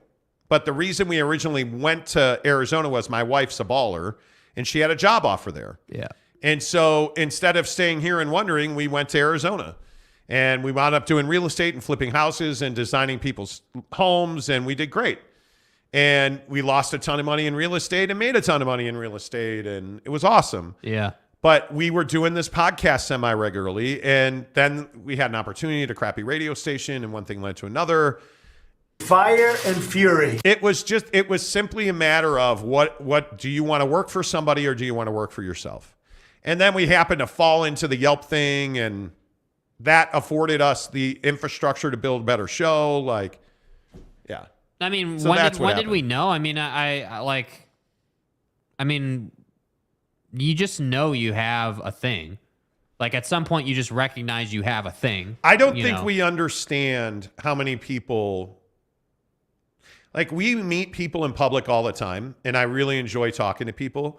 It is astonishing to me how many people say, man, you're the thing that's kept me going. Like, your show is I'm not doing this to be braggadocious. I'm sure that's how it comes off. But it's remarkable how many people will say to us, hey, man, you're the thing that's kept me going. Or when somebody says, I had a really bad fight with my wife last week, and, it's just I flipped down the show. And it's like one guy told us years ago now, like, hey, I fell asleep listening to your show. I couldn't sleep. And I was like, man, dude, that's terrible. You fell asleep listening to us. And no, it's very good. I usually can't sleep. Like little stuff like that. He's like, I really appreciate your show, and you guys make me laugh, and stuff like that, where we have an impact on people's lives. Like the kid that won the Xbox in the Philippines. Yeah. Like, that changed his life. Like, he still sends us pictures of him. Maybe it was a PS5 that he won. I don't remember. Yeah, one of them. But he still sends us pictures of himself playing the video game. Yeah. And how much joy it's given to him. And he has straight up said to us, it's changed my life. Like, I've met people, I've made friends. Like, I never talked to anybody. Like, stuff like that blows my mind. How many people tell us, hey, the motivational stuff, like everybody's like, hey, will you do more motivational videos where you talk about business? And that stuff just blows my mind. Yeah. I don't have, as a radio person, when you are doing this job every day, you don't have an understanding of who you impact and how many people you impact daily. Because you're just doing a thing. You're building widgets, or you're delivering Uber Eats or driving Uber. You don't understand how many people you impact, because this is just what we do every day. So it's always amazing. It's amazing. Yeah, I mean, I think that the thing, like, it is hard to fathom it. It is hard, like, from our perspective, certainly from my perspective. I mean, you go along for this ride and you start to realize, oh, okay, like, yeah, we built a studio in a hockey arena, like, in partnership with the Utah Grizzlies and Maverick Center, and that's been a great relationship, and they've taken great care of us, and we love working with them every day. Like, it's crazy. Like, we went from, like this joke we were just playing about how, like, the audio's gotten so much better. We went from that to we went from a crappy $20 mixer to $1,000 rocket ship. That makes all the difference in the world, right? Like, and that's what I'm saying. Like, I had a moment the other day where, we're so, you guys know that we make video content for the Grizzlies. So we help them with that, and they're with the club. And so we were here the other weekend, and they, how people like will drop the puck before the game, and they have, the ceremony, and they do all that stuff before games. So there was a news station out here, and it was just funny that I had my camera, and they rolled up with something similar. And there was kind of a moment, and they were like, "Oh, like you're using your you're using this too," and they knew who we were. They were like, "Oh, I thought you guys just did a show or whatever," and I was like, "No, we shoot video content too." And it's just funny to see like people don't expect the innovation on video yet. That's what's like so surprising. So when you have those moments and like people literally, there've been like 5-6 times where we'll be sitting in the studio like talking to people or whatever on the phone and like doing what we do, and people will just come up to the studio and be like, "Hey guys." And I don't know who you are, but I love you. Yeah. I appreciate you coming Thanks up for and saying, coming by. like that's the funny Love you guys thing. listening to the show every day. Yeah, like somebody will come by, and most of the time, there's been a couple who've said who they are and shared their name and everything, but we don't get to see your faces, most of you. Like, I know Riley O'Brien's face. I know Tanner's face. I know some of you guys, but like, I've never met Brent Burnett. If Brent Burnett walked up to me in public, I wouldn't even know that that's Brent Burnett. No idea. You know what I mean? So it's like, it's just this, it's such an interesting experience. It is. A couple more on this, then we got to get rolling. Mr. Johnny says, what was it like hosting a radio show with Kyle Gunther? I remember listening to you guys, and it often felt like Gunther was so zany and off the wall that it could catch you off guard at times. This is not new. I mean, Gunther is off the wall. He's the most talented person I've ever worked with. And he just could not control himself. Like, he was so angry and so defensive, and like Gunther was the guy who thought everybody was out to get him. He could never embrace that he was the star. He was like the guy that the radio station was built on. 1320 KFAN was built on Kyle Gunther, and he could never embrace that. So there was always like defensiveness, and he was very much a guy that just couldn't take you at your word that, hey, I believe in you. You're doing a great job. Like, and it's a shame. I don't know where I think he's still here. But the last time we heard, he was working at Salty Peaks, the snowboard shop. And I think Jeremy Bolton's the one who said he went in there and saw him. Yeah. Like, I don't know where he is now. He should be doing something. The guy's just remarkably talented, but I'm not going to lie, dude. Like, I was his program director, and he was the most difficult guy I've ever worked with, ever. It was not an easy. I dreaded dealing with him. And, you know, frankly, if we're being honest, the two guys that are the stars out of that station, without a doubt, are Mitch Harper at KSL and Ben Anderson at KSL. Like, those two guys got their start with us there. So it's just unfortunate that Gunther's not. He should be a star, man. He's the most I'm not even joking. He's the most talented guy I've ever worked with. Should absolutely be dominating this market. He should be the biggest football guy in this market. And I don't know that he's doing media at all. I don't think he's doing it. Yeah. I don't know. But the guy is just so, he was really frustrating because you just couldn't get your hands around him. You know what I mean? Like, he's this really talented enigma. You just couldn't never wrap your hands around him and be like, hey, like, one of the things we used to talk about is go to break on time. Just couldn't get him to go to break on time. Couldn't get, like, consistently. Yeah. You know, like, I just could not do that. Yeah, I mean, it's tough, you know. Yeah, it is what it is. I mean, you know, it is what it is. It's more of an impact with video. It's more personal. Yeah, I would agree. I completely agree. Yeah, the connection's stronger for sure. I would agree with that. James Knight says, so true. It's the show. It's such a big part of my life. It's a personal outlet for me. I live alone, so it really fills a void for me. Thank you. Yeah, thank you for being here, James. James is absolutely one of our long times. But again, this is the power of YouTube. Another thing that I advocate for on YouTube. James Knight's in Australia. We're sitting in Salt Lake City. But what brought us together? 4X Gold beer. Well, yeah. I mean, that's, obviously. But the Utah Jazz, Joe Ingles, right? That was how James found us. Yep. Kyler McIntosh says, honestly, guys, I found you this summer during all the trade talk with the Jazz. By far, you guys are the best I've listened to and look forward to the pod every day. I'll be joining soon. Appreciate you, Kyler. Yeah, appreciate you. I think we're known as a jazz show. There's no doubt about that. Like, we got, the relationships we've built over our career have put us in a really advantageous spot with the Jazz. I mean, we just happened to have the right guys in the right places. So a lot of people found us.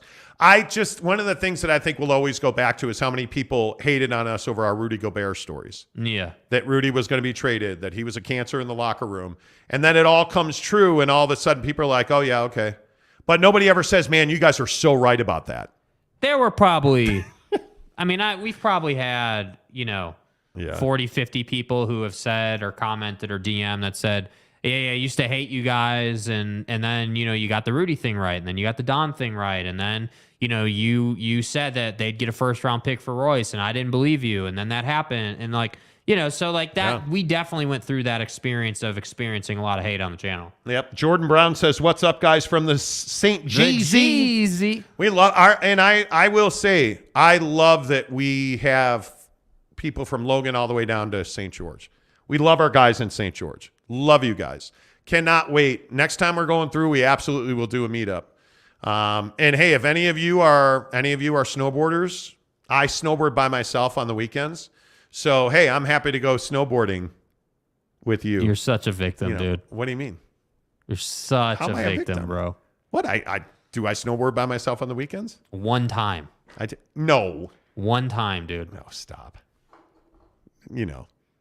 It is what it is. All right, let's rock and roll. I appreciate all your comments. Thank you so much. This hour of the program is brought to you by our good friends at Barbecue Pit Stop, bbqpitstop.com. You guys, check out this new ironwood from... Dude, first of all, we have too many videos in here. You gotta scroll up. You gotta scroll up a little bit there. Where is it? Keep going. We have a new... There it is. We have a new... Ironwood. I'm an Ironwood 885 owner. Jake does not have a smoker. It's mine and mine alone. Right, yeah. Jake and I have an Ironwood 885 Traeger in the backyard at Casa de Pimp House. And this new Ironwood XL is unbelievable.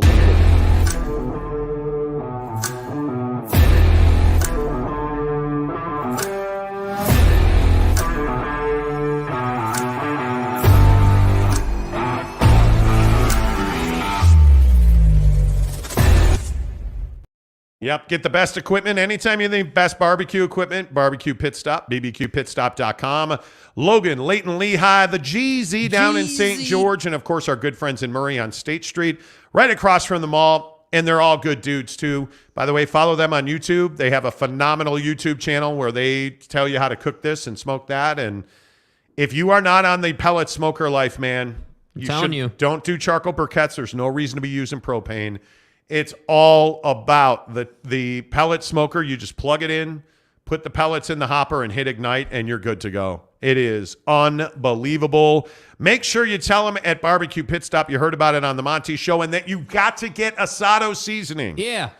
Had asado seasoning again on some pork chops the other night. I can only tell you, I can only evangelize about the Flavor Knuckles asado seasoning for so long. If you haven't gotten it yet, you probably are just not intelligent. You're casual. Yeah, you are a casual if you haven't had the asado. And by the way, you can order online. They'll deliver right to your front door at bbqpitstop.com, bbqpitstop.com. Hullabilly says, my money is on Papa Monty. Exactly right. Exactly right. That's Papa Monty, right. Big Papa Pump. Right. Is that what you mean? Where do you feel like going here? Should we do Gonzaga? Can we talk about this gambling thing real quick? Can we do gambling? I do love the gambling topic. All right, you guys. Should gambling be legal in the great state of Utah? It is currently taboo and against the law. None of us would ever duck it. We don't gamble. We have positions. Where's Teddy? Teddy better be in here right now. By the way, the Jazz did cover that. It was 3 points last night. And they covered it. They covered the 3. Yeah. Should gambling be legal? I think this is one of those things that is really interesting. So my opinion on this, again, I could be totally wrong. Yeah. I think we need a national piece of legislation that legalizes gambling in the country. And if there's regulation, okay, great. I think gambling is no different than making the choice to smoke a cigarette or drink alcohol. I do not believe that a 16-year-old kid should be able to legally wager on sports. I think in this country, if we decide an 18-year-old is the legal age of consent, 18-year-olds should be able to wager on sports. If it's 21, hey, all right, 21 buy cigarettes, buy alcohol. 21. Can you do something for me by gambling on sports? Okay. But the issue is in Utah, we don't allow you to really do anything. because personal freedoms, and this is what drives me kind of crazy about it. You're allowed to own a gun, but you're not allowed to gamble on sports. You're allowed to drink alcohol, but you're not allowed to gamble on sports. You're allowed to smoke cancer sticks, but you're not allowed to gamble on sports. And I just don't see why that is. Mm-hmm. Well, legalize marijuana, but God, you do not legalize sports gambling. Yeah. And I think it's inevitable. I do. The fact that the state of Arizona has legalized wagering now, with all of the tribal communities there, that they have been able to compromise and legalize sports gambling, it's remarkable to me that the state of Utah has not yet been able to do that. Yeah. No, I mean, I would agree with the word inevitable. I mean, you look at all these, you look at the state of the nation on gambling and all these maps, and, we got 33 states out of, 50 that are, are approved and legal and ready to go. And it is inevitable. And you look at globally, like, Bet365, FanDuel, DraftKings, like all these different outlets that allow you, once again, on this beautiful thing called a smartphone to make decisions. Like, I just don't understand why this is viewed as some like horrid thing in the state of Utah. Like, it's something like your point about, hey, it's no different than, consuming alcohol or cigarettes or whatever example you want to use. Like it quite literally, it is just another decision in life. Like it is no different than choosing to spend too much money here or do this or do, like, it's no different. It's just another outlet. And the funny thing to me is, it's not just that we don't allow it.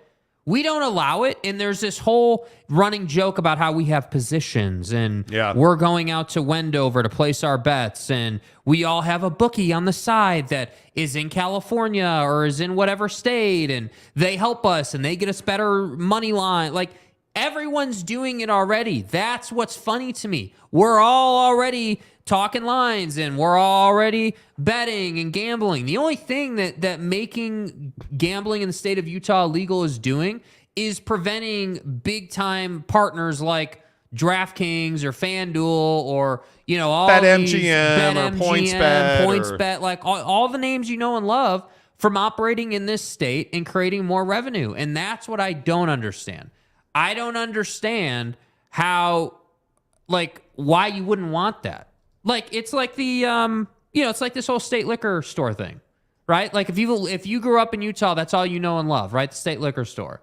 But you go to California, right? When we go to California periodically, it's so funny because you walk into Vons and they've got a whole liquor section. They've got like, oh my God, is that spirits on the shelf? You know what I mean? Like, they've got a rack of full flavored vodka. They've got a rack of whiskey, of different wine, like a whole selection. And it's crazy. It's just kind of, I don't like, so I'm not a big gambler. I do really enjoy during the football season and with basketball too. Love talking lines, hey, would you do this? Would you do that? I love those conversations. I hate wasting money on gambling. I hate it. It does nothing for me, but I can at least still say it does a lot for a lot of different people. There is nothing I enjoy more than daily fantasy during the baseball season.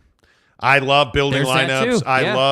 I love FanDuel. I am a huge DraftKings fan. Dude, if FanDuel or things like DraftKings were legal, we'd have a whole thing on the show for it. A whole thing. I can tell you right now. I'll tell you right now. I wish that it would be legal.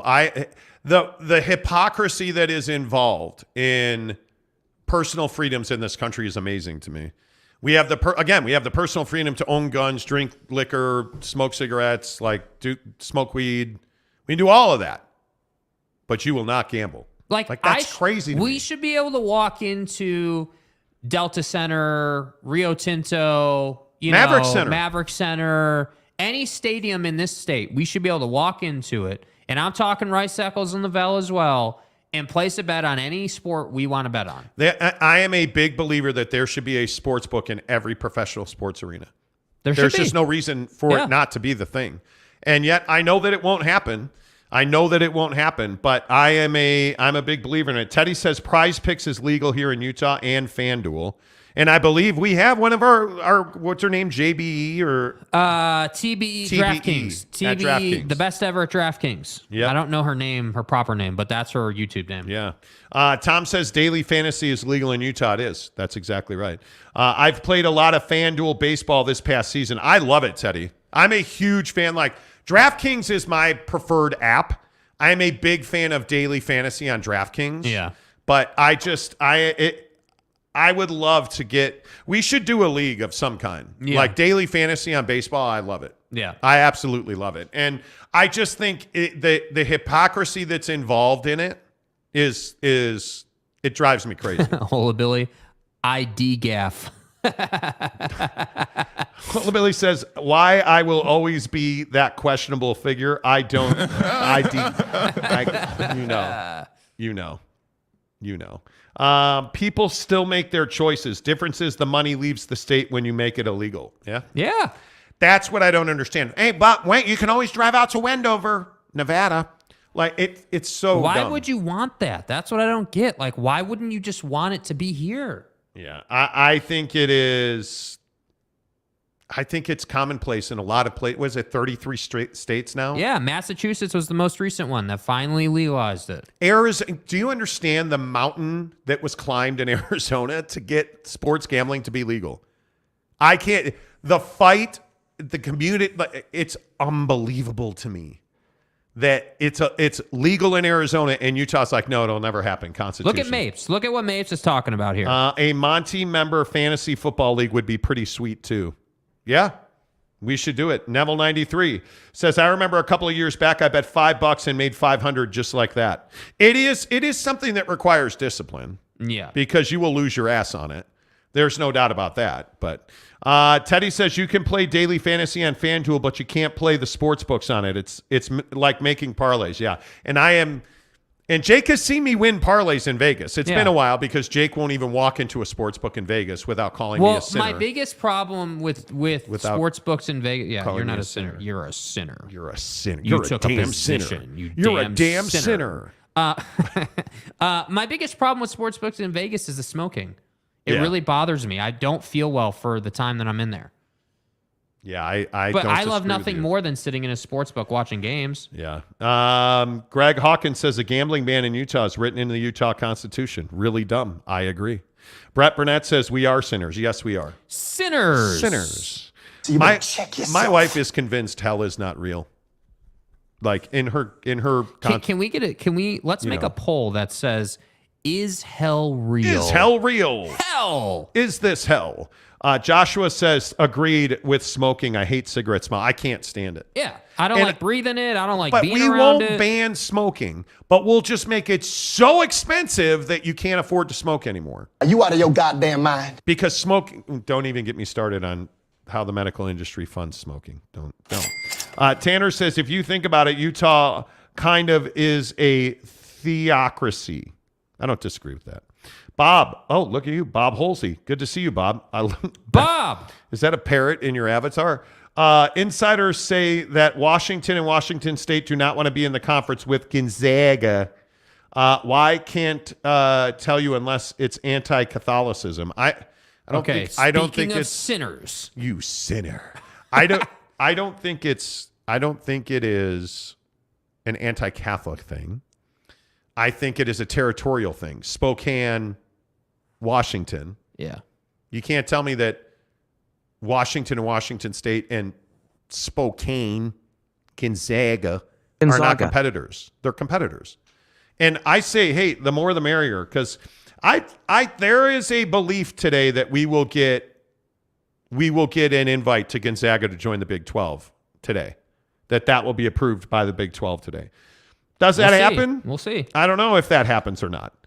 But I think Gonzaga should be in the Big 12. I just think it is. In this whole conversation we've had today. Yeah. And if you're just tuning in, if you go ahead and flip back to the beginning of the show, and by the way, before you do that, hit the thumbs up button. We're at 97 likes, you casuals. Program. Appreciate that. Let's get to 100. That would be amazing. I just think that Gonzaga is a really important piece of the pie. I think As I've said, I think Gonzaga and San Diego State are two really important pieces of the expansion puzzle. Yes. And if you want to grow your footprint and cripple the Pac-10, go and get Gonzaga and San Diego State, and it's essentially over. Yeah, checkmate. It's essentially over. I don't know how you do that. Bill Jokel says, "Quit. I can't breathe." See what he did there? Is that a smoking reference? Teddy Wayman says, "Now Prize Picks, on the other hand, you can make lineups for the over-under on players, which is what I do." Ooh, I do like it. But you see what I mean? Like, you see how much effort Teddy's having to put in to do this? Yeah. It shouldn't be that difficult. Yeah, Mike Maple says, "Are you snowboarding alone now, Monty, because Jake spends his weekends living in sin?" Wait, let me go ahead and put the sinner on single cam. Facial recognition. I don't know, Mapes. I don't know. Sinner. I don't know. I'm not allowed to talk about it. Brandon Butler said, "I just did the 100. You did? Are you the 100th like on the show?" Hey, there you go. We're 101. We're 101. Appreciate that, you guys. Tanner says, "Oh, Mike, LOL." Yeah, Mike. Mapes, listen, I like you. Sorry if you're offended by that. I like you. You're not a nice guy or anything, but I like you. Why would you stir the pot like that? Certain people tend to get upset. Me. What? Justin Sharp says, "Who will win the Mountain West? Who will the Mountain West add if Fresno and San Diego State go to the Pac?" That's tough, that's dude. a tough I think you got to see who's available. You got to see. Because I think once some realignment starts, I think things are going to radically change. Yeah. I think they are. Yeah, Brent, you're right, dude. I did just get shamed. That's right. That's Brent right. says Jake just got shamed. Yeah, He did. that's right. He did. You know what? Everybody nope, not going to make that joke. Lewis says, "Oh, snowboarding. Those were the days. 50 years old, still snowboarding. I'm fat." Ken Williams says, "I don't gamble. It's like throwing away good, hard-earned money." It is. It is, depending on who you ask. Mape says, "Sure, I'm nice. Nice and rotten." Exactly. Sinners. You rotten, sir. Josh the Baller says, Gonzaga. Gonzaga. Gonzaga. Gonzaga. Go. Gonzaga. Gonzaga. Gonzaga. Gonzaga. Then you're gonna bring out the people who are like, "Hey man, hey look, I like you guys. I'm telling you this out of love." This is the I'm gonna unsubscribe guys take. Listen, assholes. I paid a lot of good money at Gonzaga. Gonzaga. You will say it correctly. I didn't go through 4 years of wasted education and get a degree that I don't use in poli-sci till I die for you guys to say Gonzaga. Go play intramurals, brother. You will say Gonzaga, or I will unsubscribe from the show. Gonzaga. It's Gonzaga. Gonzaga. That's how you say it. So there was a big controversy when we were on this Gonzaga. November 3rd. We Yeah, looked it up last night. yeah. The first time we told you that Gonzaga was going to go to the Big 12. Anyway, the point is we're always Gonzaga. right, and I'm good looking. Right. So the point is we went through this whole thing where people are like, "It's not Gonzaga, it's Gonzaga." So we actually Google searched it. That voice that Jerky over here plays all the Gonzaga. time. That's the Google Gonzaga. pronunciation. That's the Google Gonzaga. pronouncing Gonzaga. and not Gonzaga. Gonzaga.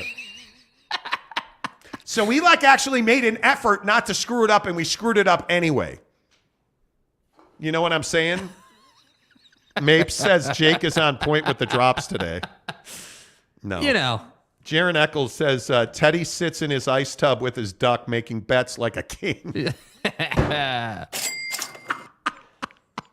Rubber ducky, you're the one. Exactly right. Speaking of rubber ducky, make sure you get to your local Quick Quack. We have talked a ton of jazz on the show today. See what he did there? So rubber ducky, and it's quick quack like a duck. Quick Quack car wash? Yeah. Whack, whack. Yeah. Anyway, didn't you have chicken sounds or something? Oh, yeah, I have chicken sounds. I don't.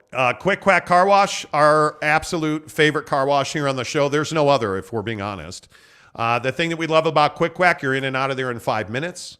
And the people are what separates Quick Quack from everybody else. Everybody else has people that are just not friendly, and you still got to put your credit card in a machine. Not at Quick Quack. At Quick Quack, you give your credit card to the person, or if you have a membership like me, you just roll up, they scan your plate, I roll my window down. Hey, Monty, here's your free dashboard wipe. Anything else we can do for you today? Nope. Drive through. And the best part about Quick Quack is obviously the car wash is exceptional. It is really good. Yeah, it is. I love the way my car comes out looking. And they give you free vacuums, and not just like that big, wide vacuum thing. They give you like the precision sucker thing. Wow. I think it's called the Bob Kraft attachment. Anyway, but hey, remember when we had Quick Quack on the show? Anyway, the point is they give you like that attachment so you can vacuum out your cup holders and in between your seats. Like they just give you what you need. The car wash is awesome at Quick Quack Car Wash. Mike Maple says waiting for Teddy's ice bath to add his toy boat.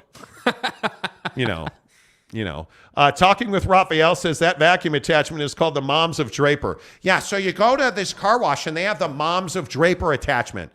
The most powerful sucker vacuum in the valley. Jesus. Raphael, why would you do that? Causing trouble, bro. Okay. Jennifer, Jennifer, Jenefer, Lastimosa. Okay. I can't stand the take that Travis Scott was a killer. How can he be? Nobody said he was a killer, dude. God. So why okay. Sinners. Nobody's. You sinners. Nobody said he was a killer, bro. He didn't take out a Desert Eagle and shoot people in the forehead. That's not what he did. But he is a sinner. He's a sinner. Travis Scott's a sinner. No, what we said and what this is a reference to, Jennifer Lastimosa, what this is a reference to is the conversation about Ryan Smith and Travis Scott, where they're partnering up on concerts around Salt Lake City and entertainment for the All-Star Game. And what I said yesterday was, and I did a short on it, go and check it out. I said, with great money and billions of dollars comes even greater responsibility. So right there, does anyone disagree with that? When you have a ton of money, you own a team, and you have responsibility. And when you're Ryan Smith and you say, hey, come look at these concerts we're putting on, come on down and spend your money with me. And my wife made a really good point. What is Travis Scott's main income? Well, it's music, but secondarily, his Cactus Jack clothing line. Yeah. And they're going to sell a ton of that at the All-Star Game. My point is that when you bring a guy like Travis Scott to Salt Lake City, do you not recognize that he has, over the last several years, encouraged his fans at his concerts to rush the stage and both ignore and assault security guards? He on stage says, hey, screw the security guards, come on up. And then at Astroworld in Houston a year ago, well, what do you know? All of his fans rushed the stage. 10 people died, including a 9-year-old boy. But we're just supposed to ignore that and give Travis Scott the benefit of the doubt, even though it was his show, his event, his words, his direction. But, you guys, we got comments on yesterday's video after the show on the channel saying, you guys just hate the Jazz and hate Ryan Smith. And, you got it has nothing to do with hating people or not it's not about that. It's about Smith Entertainment Group, Ryan Smith, is partnering with Cactus Jack Brands, Travis Scott. Correct. And again, because we even got some contact on this, if you will. We got people who reached out and gave us some pretty strong feedback. I don't mind telling you. One of the guys we talked to at the Jazz, one of our Jazz sources, called me yesterday afternoon and was not amused by what we said and the fact that I requested comment from the Jazz on that. And by the way, I told you on the show yesterday, I sent a DM to Ryan Smith. He did not answer it. I emailed his chief communications officer, did not answer, asking for a comment on whether or not he's aware of Travis Scott's history of violence at his concerts. Why is that such an outlandish question? And one of my guys at the Jazz called me and said, hey, I don't even remember what he said exactly, but something to the effect of, what are you doing here? What are you doing here? And my point was, what are you doing here? I just want to understand, does Ryan Smith know about Travis Scott and his history of violence and people dying at his concerts? And Are you okay with that? Are you co-signing that? Because you are, whether you are or not. And are you taking the opportunity to work with Travis Scott to make more money? Because you can't, without question, you can't say that Travis Scott's concerts are safe for Utahns to go and enjoy. You can't say that. Can you legitimately sit here and tell me that you can go to a Travis Scott concert and not worry about your safety? No, I don't think you can say that. I don't think you can say that. You know, like it just, you know what, Hullabilly, I agree with you. I agree with you. People are just so sensitive. We grew up in a different time. We did. I'm 50. I grew up where the media actually had the ability to hold people to account. We don't have that anymore in this country. We don't. Like, Twitter is a vast wasteland of death. Mm-hmm. Like, you can't. Ryan Smith, and again, I know this pisses people off, but sorry, Ryan Smith is accountable to nobody. Who's going to keep Ryan Smith in check? I don't know. At least I knew when LHM owned this team, I knew that he was looking out for the best interest of this community. That's all I want to talk to Ryan Smith about. Tell me again that Travis Scott, you can have Travis Scott perform in your building and you don't have to worry about violence or people being injured. I don't think you can say that. You know, like, and I just don't. What surprises me, if and this is just my opinion, it surprises me that it's so upsetting to the Jazz, right? Like, because think about the nature of the question. They're treating the nature of the question as if, oh, well, you guys are just trying to paint us in a negative picture. He's not even said that Ryan is not looking out for the best in the community. We just want to talk to him about it. We just want to say, hey, did you know about this? We're not sitting here saying that Ryan knows and is just choosing to ignore because he wants to make money. We're not saying that. But what we're definitely saying is, hey, like, when you partner with a guy like this who's had multiple incidents like this, it's a concern. Yeah. Why is it a problem to ask that question? That's what I don't get. Andy H. says a history of violence, that's a bit much. Is it? Well, what do you mean by that? Is it a bit much? I don't think, for Travis Scott specifically, he has routinely said to his fans at concerts, by reports, because admittedly I've never been to a Travis Scott concert. I've only seen the videos of him doing it. He has said, hey, forget security, rush the stage. And the bigger issue that I have is at Astroworld, he knew that there was an issue going on in the crowd. He saw those people rush the stage. You can't miss the ambulances in the crowd. And he just kept performing for an hour afterward. And everybody's like, well, you can't blame him. He has on monitors in his ear and he has speakers. He can't hear. So you're telling me nobody told him, hey, dude, there's a mass injury incident happening in the crowd. We need to stop the show. Is that why Drake walked off the stage? Are you serious? There is undoubtedly a history of violence at his shows. I don't know that anybody would even argue that. Unless I'm wrong, and I mean, hey, I'm here to have the conversation. Andy, you're one of our best commenters. If I'm wrong, please tell me. Kenai Johnson says, Monty, with my past, it's dangerous to go to any concert or event. Sometimes Pioneer Day, I wish I made better choices. I have no idea what you're referencing. Yeah. If you care to explain. Okay, then his wife will hold him accountable, I guess. But I'm being serious. Like I don't understand why we react poorly to these questions. It's not outlandish to ask who's holding Ryan Smith accountable. There's quite literally nobody. And that's okay. It's cool. Like, I don't have an issue with that per se. But I don't know. Maybe I don't know. Maybe this is just the difference. In this town, you know, it just feels like, oh, that's no big deal. It's a bit much. You guys are saying that about Travis Scott. You just don't want the Jazz to do well. Like, who's saying that? Yeah, we got a bunch of that. You just don't want the Jazz to do well. We're not saying, dude, we're a Jazz show. It behooves us to have Travis Scott in town doing stuff. Yes. Quite literally, it helps our show. Jazz fans are engaged. They're hunting for content. Dude, YouTube tells us, you guys realize this, right? YouTube tells us how many people are searching for the for the search term Utah Jazz. You get that, right? So, like, we can see when they got knocked out of the playoffs by Dallas and nobody showed up the next day for the show. Why do you think that is?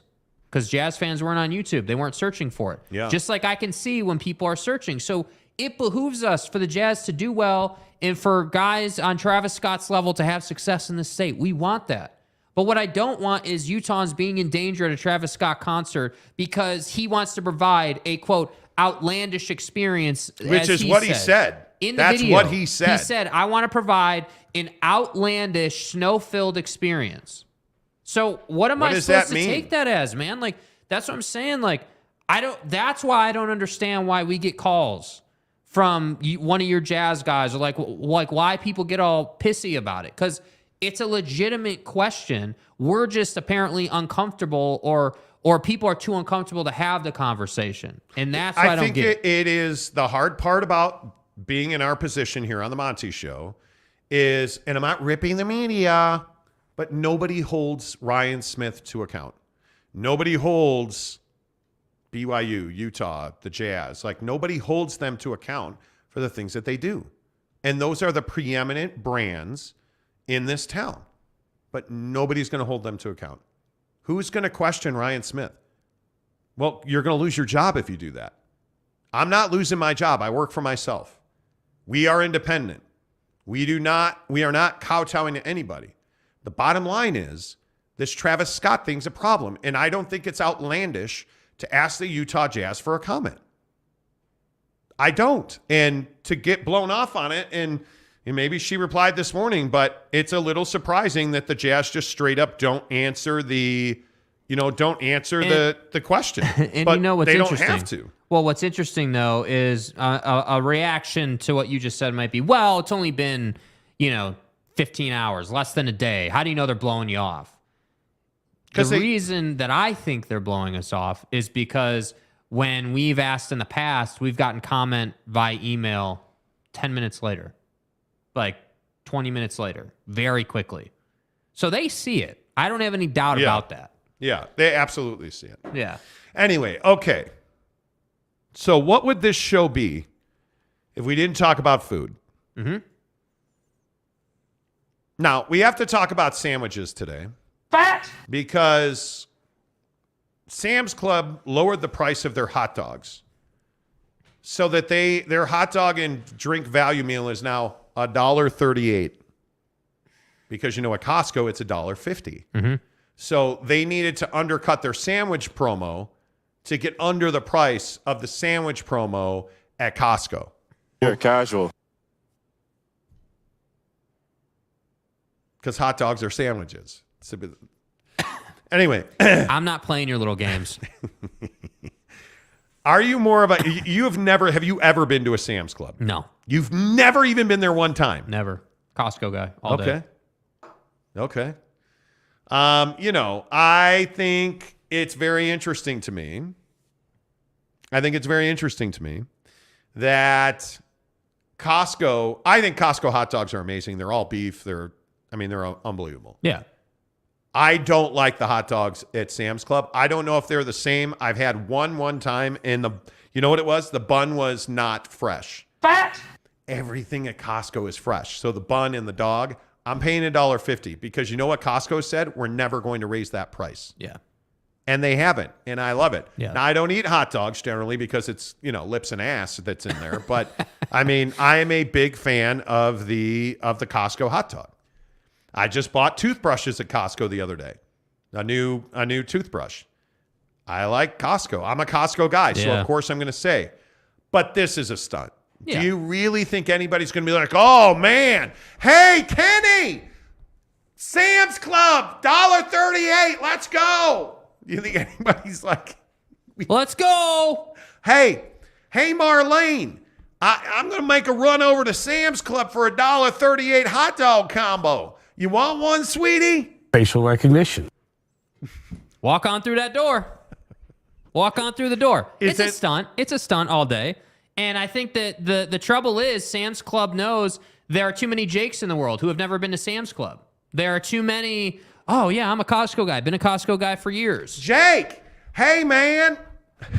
You know what I mean? I don't know what I'm doing. Like, that's the problem for Sam's Club. And I get it. They're direct competitors. Like, I understand it, dude. But I don't know how it came to be that I was a Costco guy. That's the problem. I couldn't tell you why, how, It just is. Jeremy Bolton. I remember in 96 when Rage Against the Machine played the Spanish Farc at the rodeo grounds. It's not fork, it's Farc. Spanish Farc at the rodeo grounds. Parents were freaking out all over the place. Yeah. Yeah, they were. They were. I know you will hold Ryan accountable, and his name is John Cena. And his name is John Cena.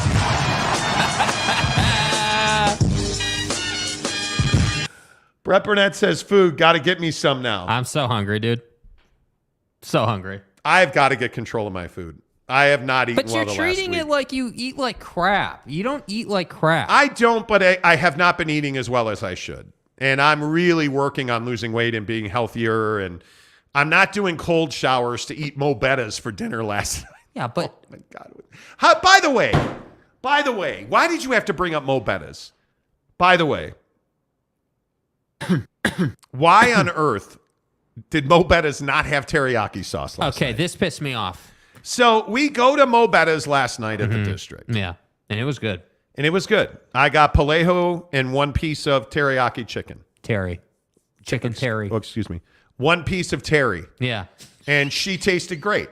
So the Palejo and the terry and white rice, extra scoop of mac salad, aroused. No cabbage. No cabbage ever. And so we go to pay, and they're like, yeah, we don't have any sauce. And I handled it well because the guy in front of me the lady says to her, hey, can I have some extra sauce? And she's like, yeah, we're out. And he's like, what? How are you out of sauce? It's garbage. Like, just incredulous. The guy's like, what? How are you out of sauce? Bro, what are you talking about, man? And so I actually, because Jake hates when I talk to the cashiers at the store. No, I hate when you make their life, when you twist them a little bit. I don't twist them. You do. That's illegal in most states. Well, so is gambling. So I said to the lady, listen, I know it's all your fault that you're out of sauce, but I appreciate I appreciate you being here. Thanks. Just like that. She's like, thanks. Like, I tried to be nice. And so being me, I didn't listen to any of that. Chaos. I was busy watching the Rook try to build a plate of chicken. And yeah, so it's me. The dick in front of me is like, how are you out of sauce? Better send those refunds. And I'm like, oh, okay. I know it's your fault specifically, part-time worker. Thanks. And then Jake rolls up to the cash wrap, right? The register. And he actually paid for dinner last night because we don't snowboard together anymore. Right. And so he says to her, oh, hey, can I get some sauce? Like a complete cock. Like, you just heard this guy rail her. And the best part was, she looks at me, she gives me that look, and she's like, we're out of sauce. We're out of sauce. We're out of sauce. Sir. Like, you're a douche. By the way, Kyle Gunther introduced me to Mo Bettas. So good. It is. It's fantastic. But you got to have whoa, the sauce. We're skipping the lead here. You're Mo Bettas. How are you out of teriyaki sauce? Bro, how is that possible? How is that possible? Be out of Palejo chicken. Be out of brown rice. Be out of cabbage. Nobody What do eats they call cabbage. the fried chicken? Like, Jesus, be katsu. Be out of the katsu. Yeah. Don't be out of the sauce, bro. How are you out of terry sauce? This ain't intramurals. I need the sauce, dude. I'm only going there for the sauce. Because I love... Don't play intramurals, brother. Mo Bettas, the mac salad at Mo Bettas, I'm telling you, every time just sitting here thinking about it, it moved a little bit thinking about the mac salad. But the chicken, like, bro... Okay, here's another casual on the show, a new guy. 2 comments down from where your cursor is. Bro, whatever his name is. Brosif. What's up, Brosif? Are you guys brothers, or does anyone know? No, we're unrelated. We're unrelated? We're What do you mean unrelated, brothers. yeah. We're not related. You fucking donkey. Yeah, we're sinners. We're not brothers. Sinners!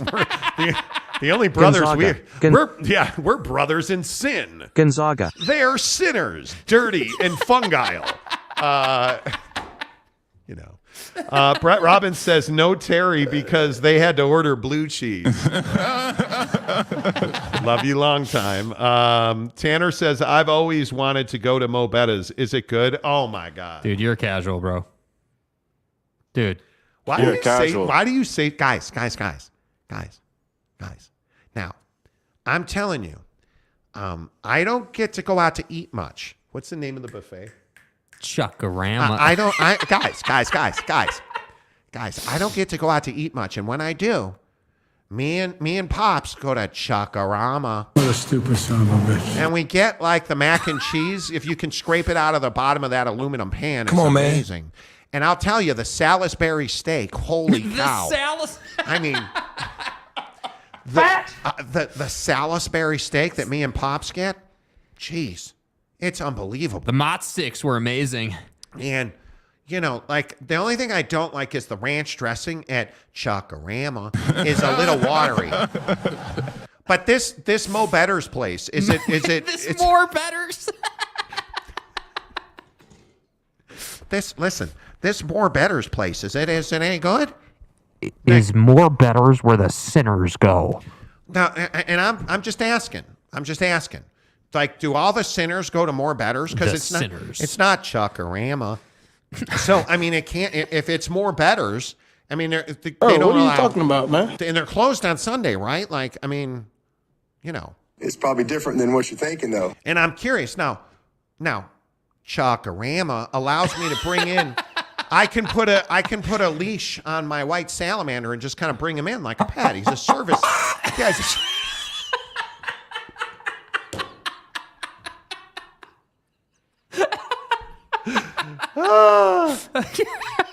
Excuse me, sir. Is that a service animal? Yeah, Jedediah, my white salamander. Of course, Jedediah. And my fellow sinner over here, he's got a goat named Enoch. They're Joseph Lee Burrow. You know, the service animals. Bro, I'm going to need a better source on that than your word, sir. Oh, dude, trust me, bro. By the way, do you guys allow service cocks to come in too? Facial recognition.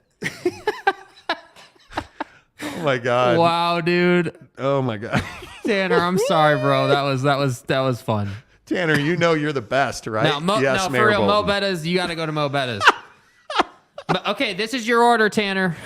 Regular plate, 2 scoops of mac salad, no cabbage, 2 scoops of white rice, teriyaki chicken, 2 cups of teriyaki sauce. Oh. Teddy Wayman says, sorry, guys, Mo What? Bettas is mid. Then you damn well better have another recommendation for that kind of food, my guy. What? And by the way, can I get a definition on what mid means? You know, Brosif says, you guys know each other well. That's why I asked. Good banter and chemistry. Well, it's our 3rd show together. So, I mean, it's pretty amazing. You know what? Let's take the Jim Rome approach. This is episode 3,768,000. Well, we appreciate that, Brosif. You know, Dickhead and I have been working on our chemistry.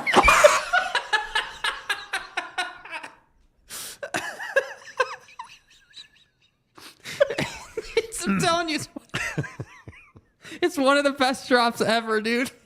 It's so good. Oh my God.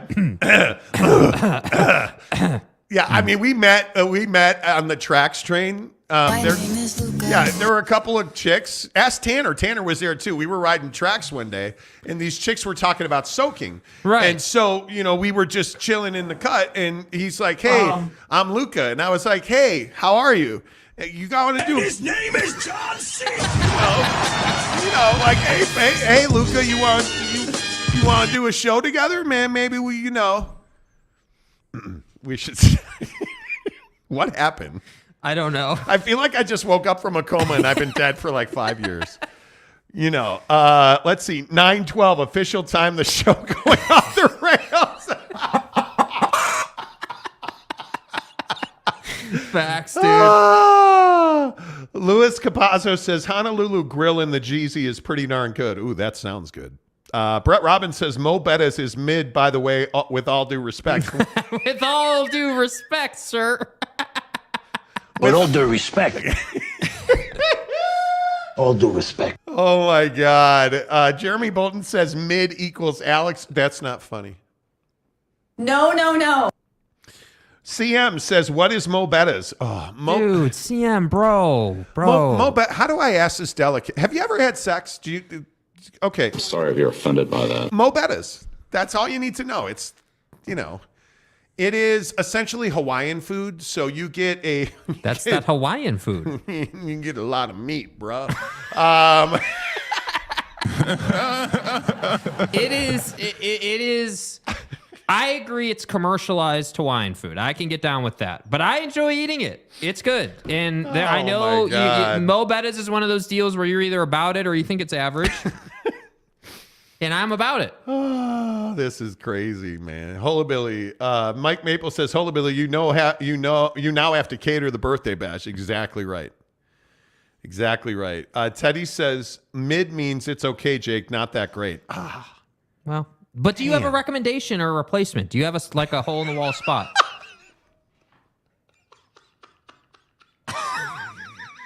What's up, big bro? CM says, what is this sex you speak of and where is it sold? Look, Bob Kraft, this portion of the show was not scripted, okay? But, Oh, my God. That's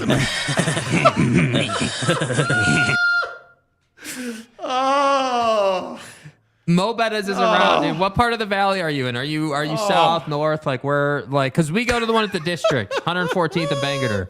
I'll tell Kyle Gunther. The best one I've ever been to is downtown by the big Costco right off. Oh, yeah, that one's good, dude. By the Home Depot in the Costco. Yes. Oh, my God. Yep, that one's really good. Oh, CM, that was amazing. And by the way, with Mo Betta's, different locations do it better than some. It very much is one of those brands. Oh, my God. That was fucking awesome. Where is it sold? What is this quote sex and where is it sold? Oh my God. Sinners. Oh my God. Let's see. SLCP Shooter says once they sold the chain, the volume and quality became mid, like everything that sells. Everybody. I hear a lot of people say that, and the problem is, do you know when they sold the chain? Because I don't know when they sold it, and I don't think I experienced it before they sold it.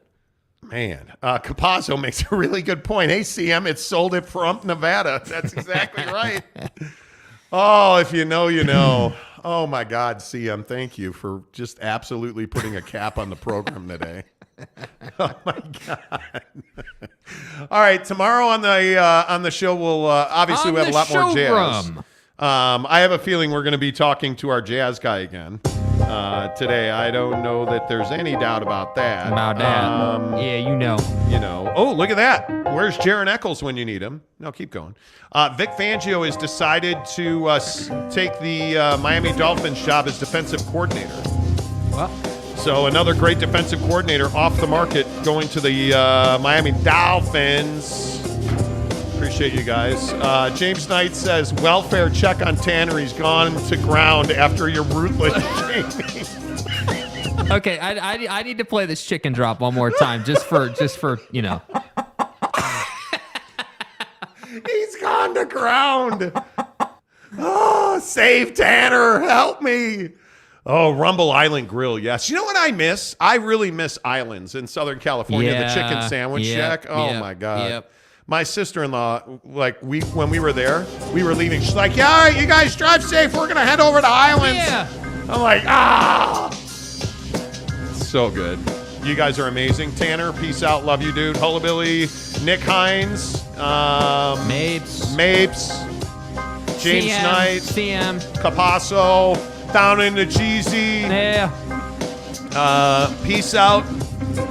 One love on the Monty Show, presented by The Advocates, theadvocates.com. Say goodbye, Jake. Goodbye, sinners.